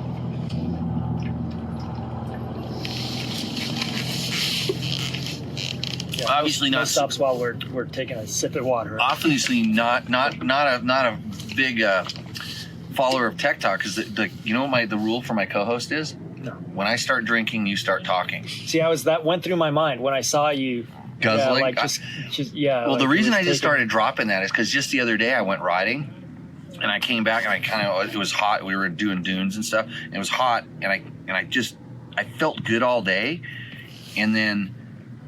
but I just didn't drink enough. And so that night I got a little bit of cramps. And then I went straight and I did a school.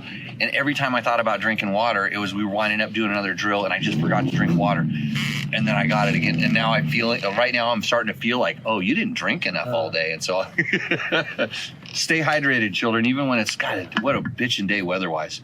Yeah, it's pretty nice. Yeah, nice temperature. Yeah, stay hydrated. Drink your monsters. Yeah. Oh, you have to. Yeah, Mike's on his third one, but remember, it is. He's being smart. It's the Tour Water edition. Yeah. Just one for the drive home. I'm gonna hit that one there in a minute when I get ready. Right after I eat my taco. It's hard to eat and do a show. I don't know about tacos. Those look. Might have Trevor ate them. Stuff on them. He ate them 3 hours ago. Hey, if it doesn't kill you, it makes you stronger. That's what I always say. I mean, if you want a larva. So, and then that was so it's kind of cool thing. You'll probably start seeing some more stuff from some of these companies as we kind of progress in different tests. I'm going to make Trevor do all those. Trevor did all of his research. I did all the talking today. Trevor did all the listening. That's how we work as a team, and it's gonna put all this stuff together. See, I need to hire somebody to do one of those. One of those. Yeah. Right now, I'm trying to do both, and it's a struggle. You got Stevie. So you started in testing at Yamaha. Yeah. And then how long did you do that? 19 years. 19 years in the testing side. Yeah. That's in-house as an actual employee. I did, I think, 3 years before that as a contractor. And was that, and you got hired to that because of your test riding ability? I like how you say that with such surprise. Like, well, no, I mean, I used to race against you, dude. You used to haul ass. So like, because I know, because I knew Scheidler and stuff. They were really particular about who they hired. No, I think it was. I mean, a lot of probably luck. I was riding with Dubach a lot at the time, and he got me in the door to start doing durability testing. Right. So I did some of that. For a couple of years, actually. And then I guess I did good enough.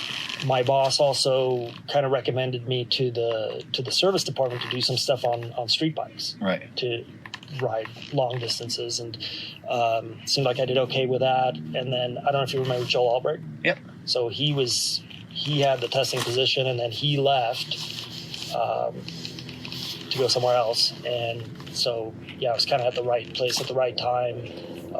Mark Porter, asked me if I'd want to be interested in applying, and so I did, and I bugged the shit out of them every week just to see if they made a decision, and eventually I wore them down, and they gave me the job. So.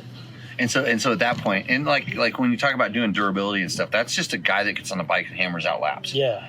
But I think when you're doing that, because I did the same thing for Honda at a time, they're always like asking if something changed or something. They see if you have a feel. It's a good way to kind of test out a test rider, I think, do a certain thing. But I know, and then so when you got into the testing position, that's test riding, and then also working on the prototype stuff and helping with development. Yeah, helping with development, there was a lot of shop work, and the way we're set up at Yamaha, which is different than other ones, is the testing department also works closely with the media department.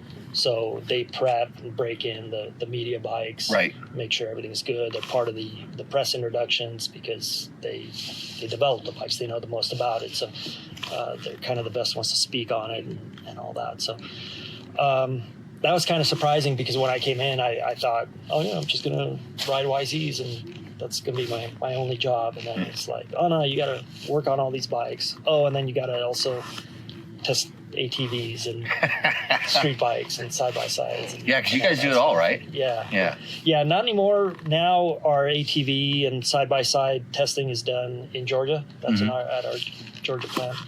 But still, here in California, we do all the off-road stuff, dirt bikes, street bikes. Yeah, and that's YZs, WRs. YZs, WRs, FXs. Yeah. All the two-stroke stuff, dual sport, so like even T7s and stuff like that.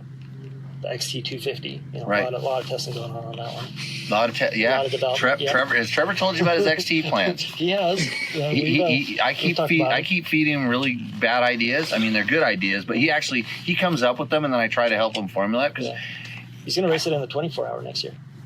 I didn't hear about this one. Brent Farrell. I just came up with it right now. Oh, no. Brent Farrell would look great. Yeah, dead tall. It's not exactly the best bike for the tall guy. But, throughout my racing career, racing or goofing off career, whatever the hell I did, I got more exposure for doing stupid stuff a lot of times than I did for doing even high-profile races. Yeah. I had to explain to somebody today that I was a 7-time world backyard supercross champion. That's as much as Jeremy McGrath. Yeah. That was a big deal back then. Because we got it in a magazine. Yeah. It was super underground. And then and I knew how bitching it was, and I was doing stuff with magazines, and I remember telling Tim Tolson, I go, you should come and see this. And he was like, oh, what a bit mini bikes, blah, blah, blah. And he came and saw it. He's like, holy shit, this is better than regular Supercross. Yeah. And it kind of was at the time. I think mini bikes in general don't get enough coverage. Yeah. I always wanted to go to that. I never got to go. But yeah, I remember you guys racing it and kind of wanted to get a mini built up for that, and it was so super top secret to get into that little thing. And then when it kind of got in the magazines, in some pro riders, and Bob's like, if you can get pro riders to come here to the house, that'd be kind of cool. And Glenn, another one of his friends, was one of the main guys at Mickey Thompson, so he had some contacts, and so they kind of knew a lot about how to make things look good. And Bob built the track. It was just such a crazy thing back in the day. But I'm trying to think of Johnny Mara rode there, Jimmy Hawley I think raced. I don't know. I don't think Jeff Stanton came by I think once. A lot of guys, because they were around Simi Valley when they were doing Hondaland and stuff like that. But I raced Ryan Hughes there. Who else? Stefan Roncada one year. Lance cool. Smale. Because BBR brought Lance Smale down, but all these guys, all the guys that came through that whole thing, it was a lot of fun. That was such a cool era too, because anybody could ride those bikes. Then later when it went to the 150s, the smaller, and stuff, I can't ride those. I could barely ride the super mini size ones, right. At my size, and I would really hurt myself on a 50 or a 110. And when we were kind of doing this, it was all kind of, we called it owner operator. I built my own bike, and we were sourcing all these different parts all over the place. And there was some guys that worked at Honda, Gary Martini and Ron Wood, and guys that were working the sort of amateur support and part race team stuff. And so they were getting all these little trick parts built. It was a crazy time. But then I always tell Dwayne from BBR ruined mini bike racing, because all of a sudden, first they showed up with the $20,000 mini bike, an aluminum framed, and It was like Dave Miller stuff. So at least Dave was scared to death of going to Langtown. Dave just wanted to go race the outdoor motocross stuff, and he had the most Sano trick little bikes. But then the BBR guys showed up, and they had all winter to just sit around and weld and fabricate. And then they came down, and they figured their bike was going to be so much better than ours, they'd smoke us. And they came down, and they're like, oh no, this is serious. These guys are serious. So then they came down they started hiring pro riders, and by the time they were done, they had Lance Mill, Eric Keogh, wow, just slamming those things down. All these guys on BBRs, and the motors were now not 100s, they're 230s, and all kinds of stuff. So good time. Okay, back to testing. Yeah, Okay. we go off on a tangent. Where were we? Yeah. So you're testing. So you were around in which pretty pivotal times, like YZ400 era, very first 4-stroke. Yeah. That was what I started with. Durability was on the first 400. Wow. So how was that? Oh, it was awesome. I was super excited about it. Just obviously we all saw Doug Henry race it already, and we were doing those 4-stroke nationals before that, so I was already kind of a 4-stroke convert before, so I was super on board. What were you racing in those? LTX R400 or? Yeah. Yeah, okay. Yeah, I was on the IMS. The IMS bike. Thing, okay. So your bike only ran half the time. It wasn't. This is old 4-stroke racing days. Those things were like fragile, but overbuilt. They were surprisingly, from what the base was, they were surprisingly competitive. Oh yeah. Well, that's what I mean. You're like, I remember the IMS bikes. They pumped those things up, and because you were competing with the White Brothers bikes, which were also quite pumped up. And I would say during the course of a series, I don't know if anybody really finished every race, every moto. Yeah. You know, you'd have, I don't know whether it was just a lot of overheating related issues, especially on yours, air cool. Yeah.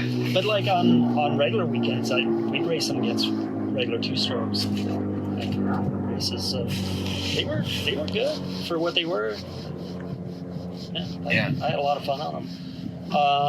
And then like I said, that was the first. The YZ400 was the first bike that we started with, so I was super excited to get to ride that thing. Did you know right away how good that thing was going to be? Yeah. Well, just because what did we have to compare to the built up XR400? Yeah, and then then you were riding it kind of before the KTM was even released. The KTM, they kind of had the enduro ones. Well, they had their KTM, the 501s, and which like Lance Mail was racing, and right. But that was the big heavy. That was the big heavy. They hadn't made the light motor yet. Right. Yeah. Right, yeah. So, comparatively, that thing was way better. So it was cool. I thought I'd got myself fired right off the bat because, I don't know, just a few tests in, I wound up weeding it up, cross-redded at LA County, and high-sided it, and bent up a bunch of parts, and they didn't have. It was still type, and they didn't have any spares and stuff like that. So I made a bunch of extra work for Scheidler, but it was super cool. Still paid me. I wound up breaking my foot, and he still paid me for the rest of the test. So that was cool.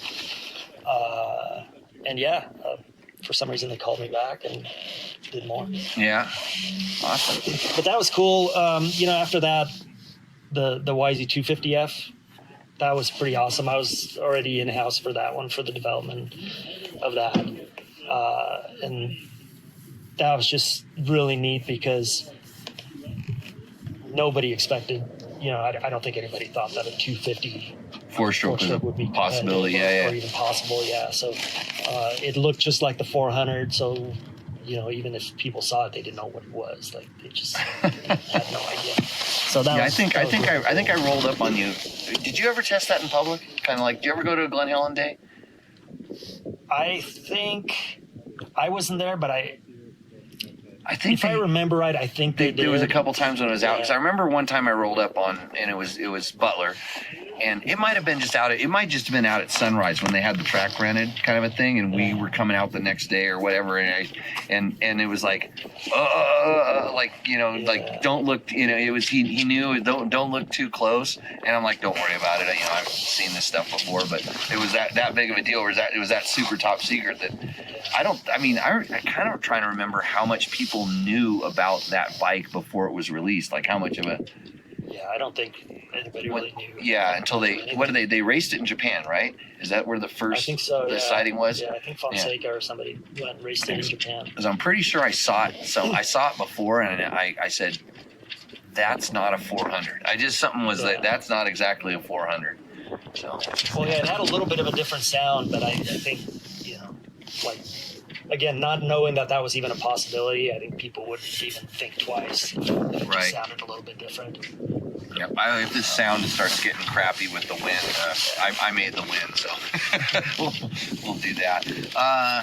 And then, so just so people kind of know, how far does a bike, like, let's say YZ250F back in the day, like before that happens, how long does that take? Like, everybody thinks, oh, you could just build a bike in a year or two. I'd say, like, planning stages and everything, it's a good 3 to 4 years. Some cases longer. Yeah. I think especially the 4-stroke stuff was, since it was all so brand new, it was probably longer. Yeah. And that was kind of just a pet project. The first 400, that was one of the engineers in Japan. That was just kind of something he took upon himself and did basically in his spare time because he believed in it and thought he could. Yeah, I remember hearing the kind of the backstory of like how that happened, and it wasn't supposed to. It was like something where he just believed that it would work. Yeah. And look at this. Yeah, no kidding. Yeah. You know, I think there was a few people, like, you know, I like to talk about Husabergs. I don't know if you know about this. There's this brand called Husaberg. Yeah, they make really powerful bikes. I don't know what happened. They got engulfed by KTM somehow. This happened, but I still own a Husaberg. But those guys had the same idea.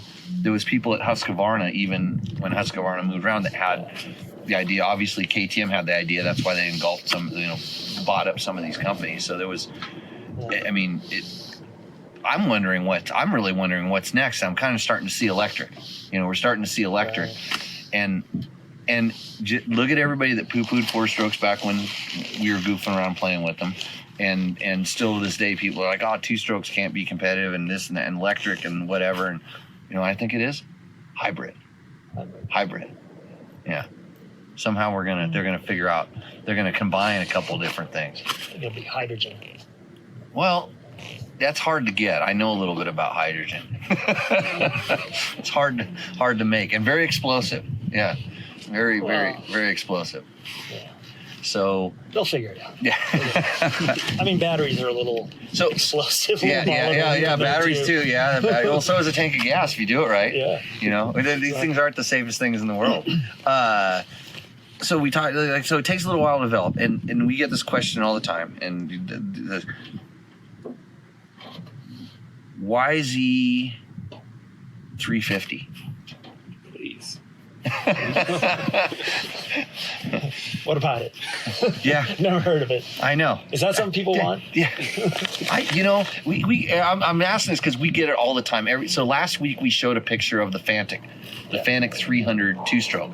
So, which is the same thing. Everybody's like, well, why doesn't Yamaha make it? Well, that kind of, I mean, there's some Yamaha involvement. You know, they sell technology, share technology. There's some of that.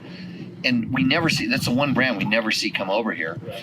And could you explain what the deal is? No.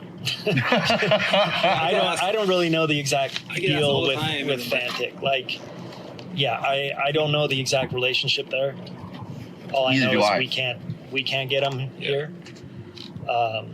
They're their own separate company that somehow we get them a base, and I don't know. I've heard before because Honda does it with Montesa and stuff like that. It's like in order to be able to sell stuff in that country, you have to have not in an importer. Like you have to do some certain amount of manufacturing needs to be done in that country, right. And so these are why these partnerships kind of evolve and develop and how they I don't know enough about it to even speculate. So I'd rather not. Exactly. Yeah, you got to keep as you normally hit the hard hitting questions, right? You only get this on Taco Tuesday. It's a driving interview show. It's like we ask the hard, but I mean, but from your side, and I tell this to people all the time, it's like, yeah, if you want all those things, there's those other things, but this is why I like my YZ125. I kickstart it, it goes and runs. I know how to jet a carburetor. I would really like it to be fuel injected, but then it's like, oh, but then there's complexity and especially with the 125, in between the ones that has all the bells and whistles and the one that's just a standard 125, it's not a big difference. Right. Mine happens to be, you're gonna hate to say this, mine's a 2005, and it's almost every bit as good as a new one, except it's kind of worn out. And I do have a 23 carburetor on it though. I got a connection. It has the power jet on it and everything that doesn't do anything because it's not connected. Yeah. But that carb made a huge difference. Right. So I was wondering where some of the gains were made because the new motor, all the things, it's definitely gotten better. That carb that's a big deal. Yeah, and it's still valid. It's a good platform. The thing about, you say the complexity with FI is awesome. It's really good. It's easy for the user. Well, easy unless something goes wrong. Yeah. But you don't have to mess with jetting and all that stuff. But it's honestly really difficult to make fuel injection feel as powerful and as exciting as a carburetor. Listen, I hear a noise flapping around there. That's part of that label on the chair. I hope this wind isn't killing this. Do you have the button you push that makes wind sound go away? You don't have that? I would tell you to just tear it off, but it's probably a federal offense. Yeah, it's like a label on a bed. Mattress. Turn it off or no? Oh, there it goes. Now, hopefully that flapping noise is gone. The GoPro actually shouldn't be that bad with the wind, right? We don't know. The phone's kind of blocked, I think. So it's because it's coming this way. Yeah. Okay, so it might be okay.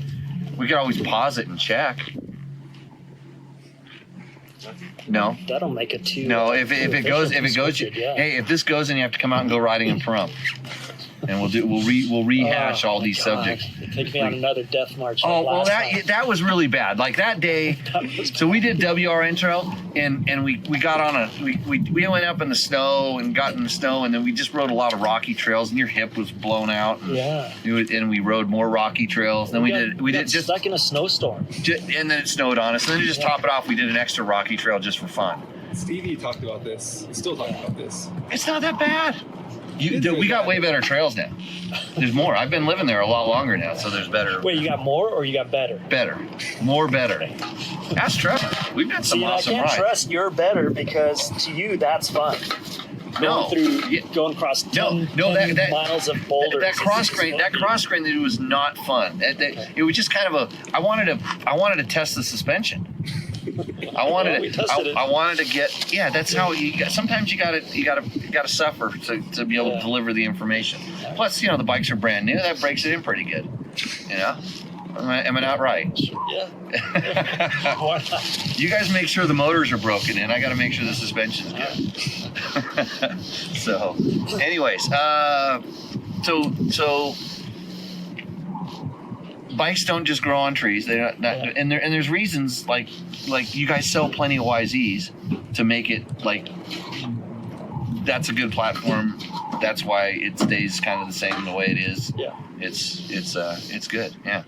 So there's obviously models that require more upkeep and updates than others, right? So like, for instance, the XT250 is. You can ride for a little while on its platform. It's a good platform, and for what it is, it's fine. It's a good bike, and for that particular customer, it's great. YZs, you have to update constantly. Every 2-3 years, it needs does it from the testing side, or okay, so you the 450's all new, the 250 got the all new this year. Mm-hmm. They seem to there's a pattern with Yamaha. It seems to be X amount of years, and then the WRs and FXs seem to fall. FX kind of got quick this year. Was that a year early? No, Oh no, because the 450 fall that which is normal. And So WR got the same changes. So there's like that too. but the WR usually takes a year later sometimes, or sometimes we try to have the YZ first, and then the FX and WR come out. well, yeah, right after. yeah. Because I remember when the WR seemed like it lagged a year behind a couple times. Yeah. There's been times when it's been 2-3 years later. Right. So, so you're, and then even now you have to think about like YZ for next time. If somebody's got to be thinking about it. It's like, how do you decide what the heck you're going to change? I mean, what's the direction? Does that come from like market research, or are you looking at everybody's I think what everybody else is doing? probably everything, right? Like, so we do quite a bit of market research. We're constantly testing, like year round. You know, we know when the bike comes out, right? Like, we already have plenty of experience with it. We have experience with whatever's coming next. We know the shortcomings of it. You know, at some point you got to put it out. Yeah. Right? You can't just keep testing and never put out a product because it's never going to be good enough. Yeah. So whatever, you know, our internal team feels is where it's lacking, keep trying to improve on that. That's towards the future. And then I'd say probably maybe like what vendors come out with, like say KYB comes out with a new system. Right. So you got to test that. Okay, is that going to be better for the future? Is it going to be worse? Okay, so in this, how did you dodge the air fork bullet? It was hard, honestly. Like, I think KYB came to us with it first, and even Yamaha Japan wanted to do it because it was going to be A, lighter, and B, lower cost. Right. So it was a win-win for them because you can claim a lighter number and save money. So there was a lot of pressure to use that fork, and Kawasaki KYB even came to us and said, if you guys don't, use this now, we're going to offer it to Kawasaki. And credit to Mark Porter, our old boss. He's like, performance wasn't good. Yeah. And he stuck to his guns, and we said if it's not going to be better than what we currently have, we're going to stick with what we have. Right. And I think a lot of other manufacturers kind of caved to the pressure and saw that, like, oh well, this is new and hey, I performance-wise on most of them, I actually liked it. Yeah. And I like the lighter front end feel, for sure. And it seems like everybody right away went on a lot of failures. There was a perceived failure, and there were some failures, but just like anything, just like I don't know what kind of clay KTM is making their pistons out of these days. You haven't heard about this, but they're obviously clay. Because now I'm joking, but seriously, like if you have one failure in like the photo that's going around right now is a picture of a Stark Varg that pulled a linkage pull rod out of a swing arm. I haven't seen any explanation. I don't know where it came from, and whatever. But like, you would think that every single one of those things out there has done this, and it's only one picture, one failure, and God only knows it was Justin Hill hucking it over 160 feet. I don't know what happened, or did some guy have a head on a track and somehow it got torn off? You never see these things, but like, that was the air fork thing for me, and I'm like just give it like a lot of people just didn't give it a chance, but then you guys obviously tested a lot. And you just couldn't get it to working the way that... Right. Yeah. Yeah, not the way we wanted it to work. I think there's some positives of it, but for us, I think there was more negatives. And then we just weren't also sure that, when you look around and you go to a track on a weekend, how many people show up and they don't even check their tire pressures? And now you're like, okay, now you got to check all these other pressures. And I think Kawasaki had one with like 4 or 5 Schrader valves on it. And I mean, I tell you what, out of all the air forks, that one, I had some magical fork. I had the best forks ever. Yeah. But it took 2 motos or two testing around and playing with a lot of stuff to get it right. And then if I went to another track, I'd have to do the same thing. And I can geek out on it, but it was only for the sake of just trying to get this thing working good. And net, it was 10% better than the spring fork on the Yamaha. Yeah. So Yeah, and most people don't want to spend half their day jacking with their pressures, and you gotta set it in the morning, and then it heats up a little bit, and then you gotta set it again, and I don't think most people were ready to really deal with that much complexity, and in our eyes it didn't perform as good as what we had. So in the evolution of always testing, then you come up with, hey, we have these 2 or 3 things that are working better, parts that are performing better, or they made improvements or something like that, and then that's combining it into whatever's going to be. I mean, like with the YZ, the 250 this year and the 450 last year, it's a whole new chassis, whole new bike, it's like all this crazy new stuff. Right. Like at some point you have to pick a direction, right? Because everything's so good right now. Yeah.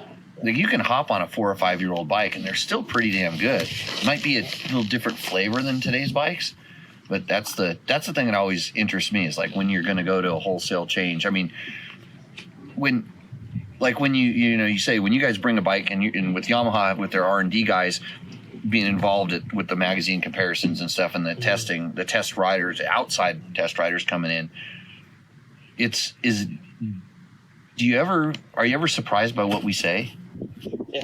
Yeah. Do you believe us? Or do you just go, those guys are out to lunch? No, you got to believe it, because even like amongst, when I was there, amongst us test riders, we'd have varying opinions. Yeah. And, it's different weight, different height, like even where your body position is over the bike or your riding style or anything else can give you a different feeling. So I think unless somebody's really way off in left field or something, you got to respect other people's I always opinions. say everybody's opinion is valid. It's just like, how much experience do they have?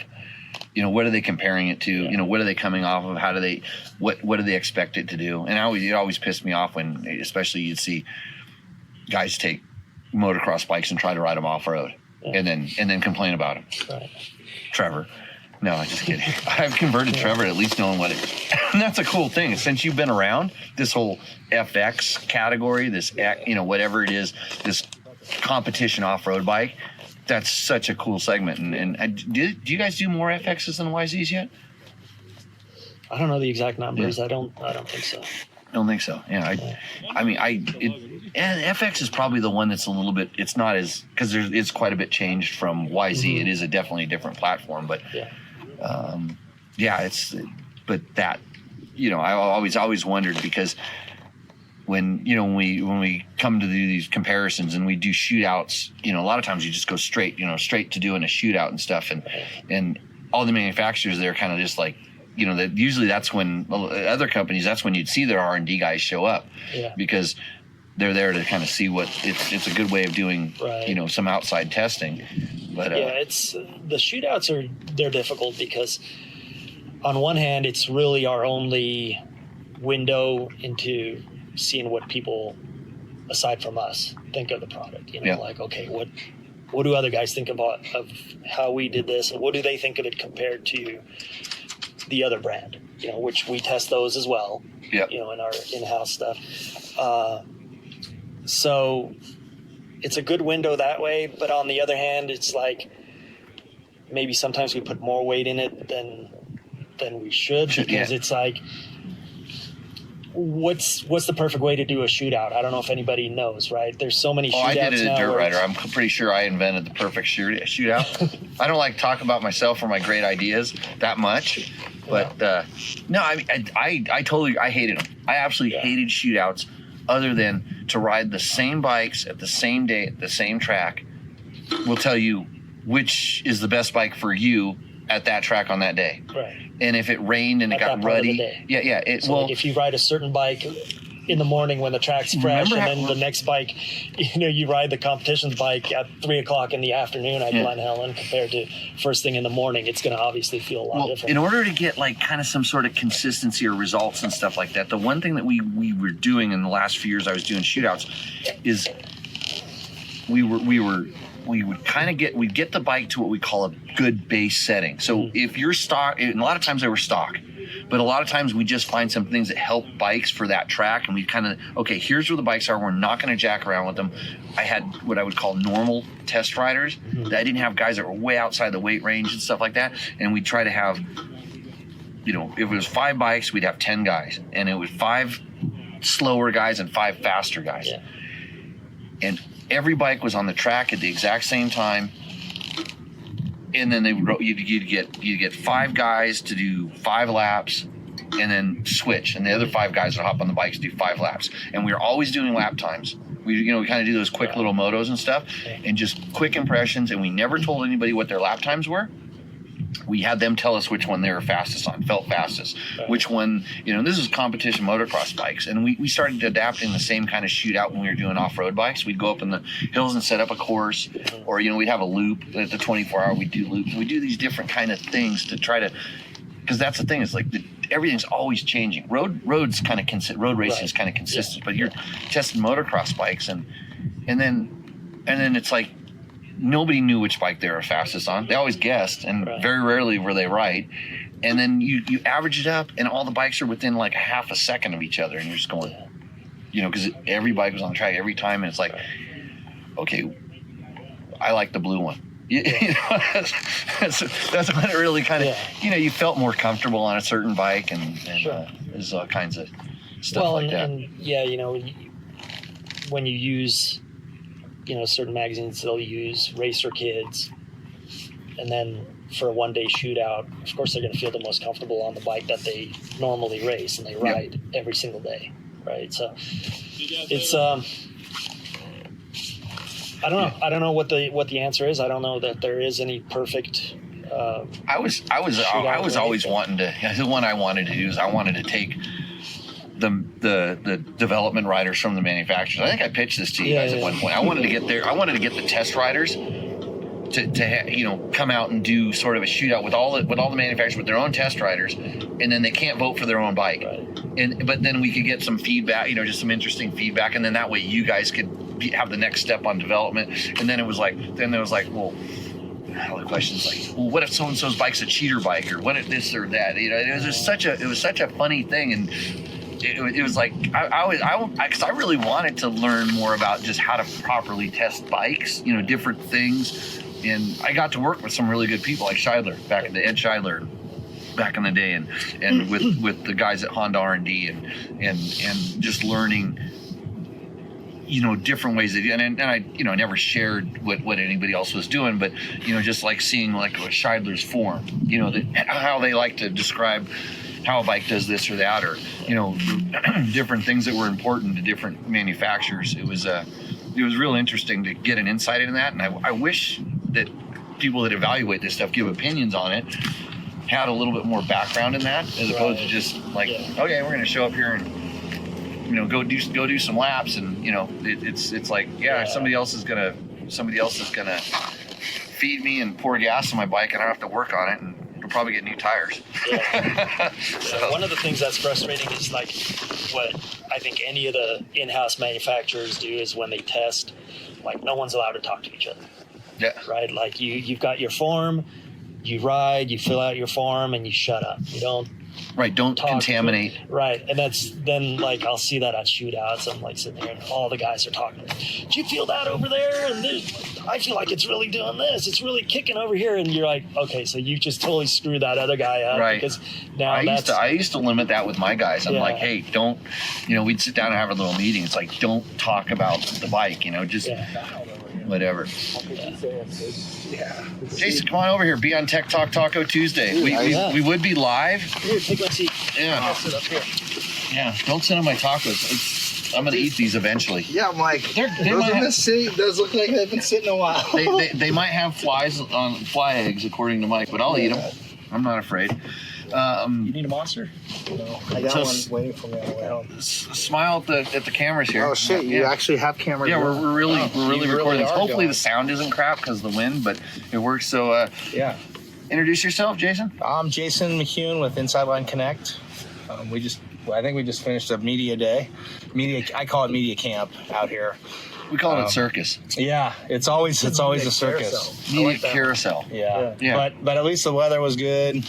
Track was It good. was excellent, actually. Yeah. Track was super fun. And that's rare. Have you been once before? I like one of the early ones a long time. It was but- only a couple different brands that time. Yeah, most of the time I don't get the luck with the weather. Mike knows. Yeah.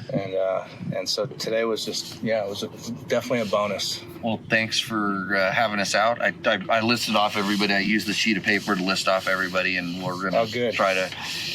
Well, hopefully they all want to advertise with Dirt Bike Test. That's our goal. You know, trying to stay afloat, right? Well, that's the goal. I was glad you kind of threw that in there in the email. It's like not just for them to pitch their stuff at us; Yeah. it's for us to pitch our stuff at them. Yeah. And I'm lucky because half these guys remembered who I was. I don't know if I've ever told you. I used to be a really big motorcycle editor guy. In the industry. Yeah. I know. Now I just live in a hole. I dig holes out in the desert and I crawl into my living. Yeah, I know. But yeah, you're right. That's the whole thing. And sometimes, like, I had to explain that to a few other people. Like, my goal is for you guys as editors and you guys have, your websites and stuff is to bring these people to you. Because a lot of times it's out of sight, out of mind. Yeah. And, but there's a lot of good stuff out there. I think, that's good for you and good for them too. Yeah, it's interesting to see some off-roadish brands kind of show up here because it was funny. Like they came from Northern California, they came from Bend, Oregon. They're coming all the way down here because they never get to see a lot of the motorcycle media. And see kind of what we do and how we do stuff is. I think it's as educational for them as it is for us. That I'm trying to learn this new.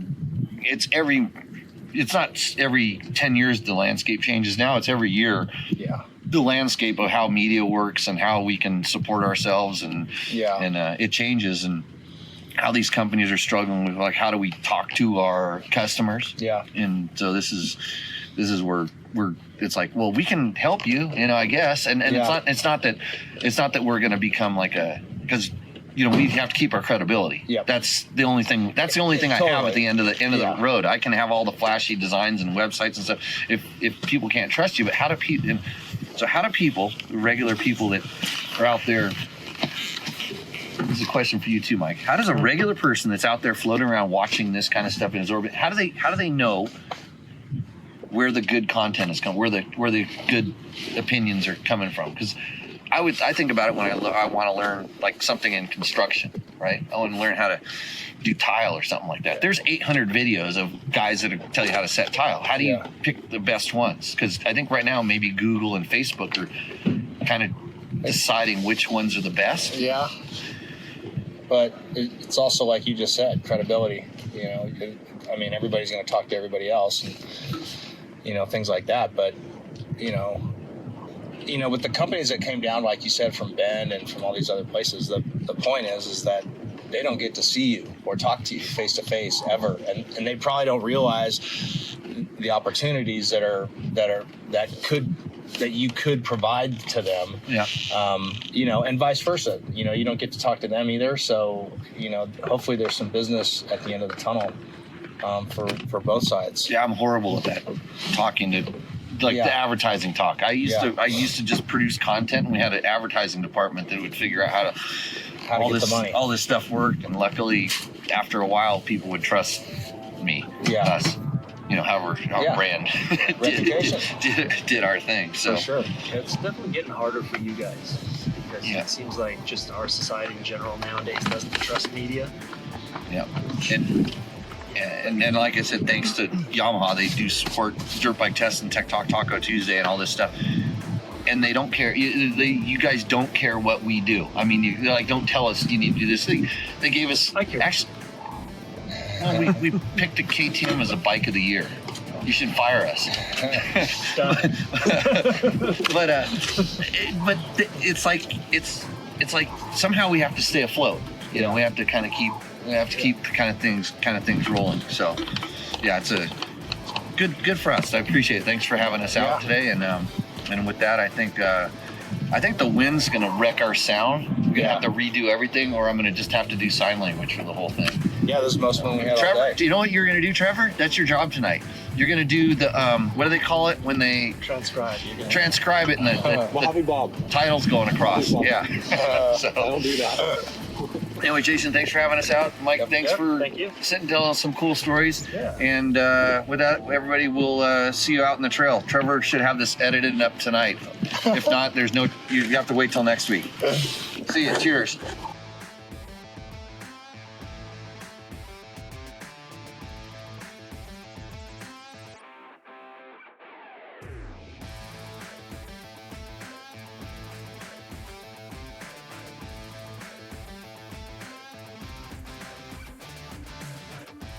If you liked what you saw in this video, come check us out over at dirtbiketest.com on the webs.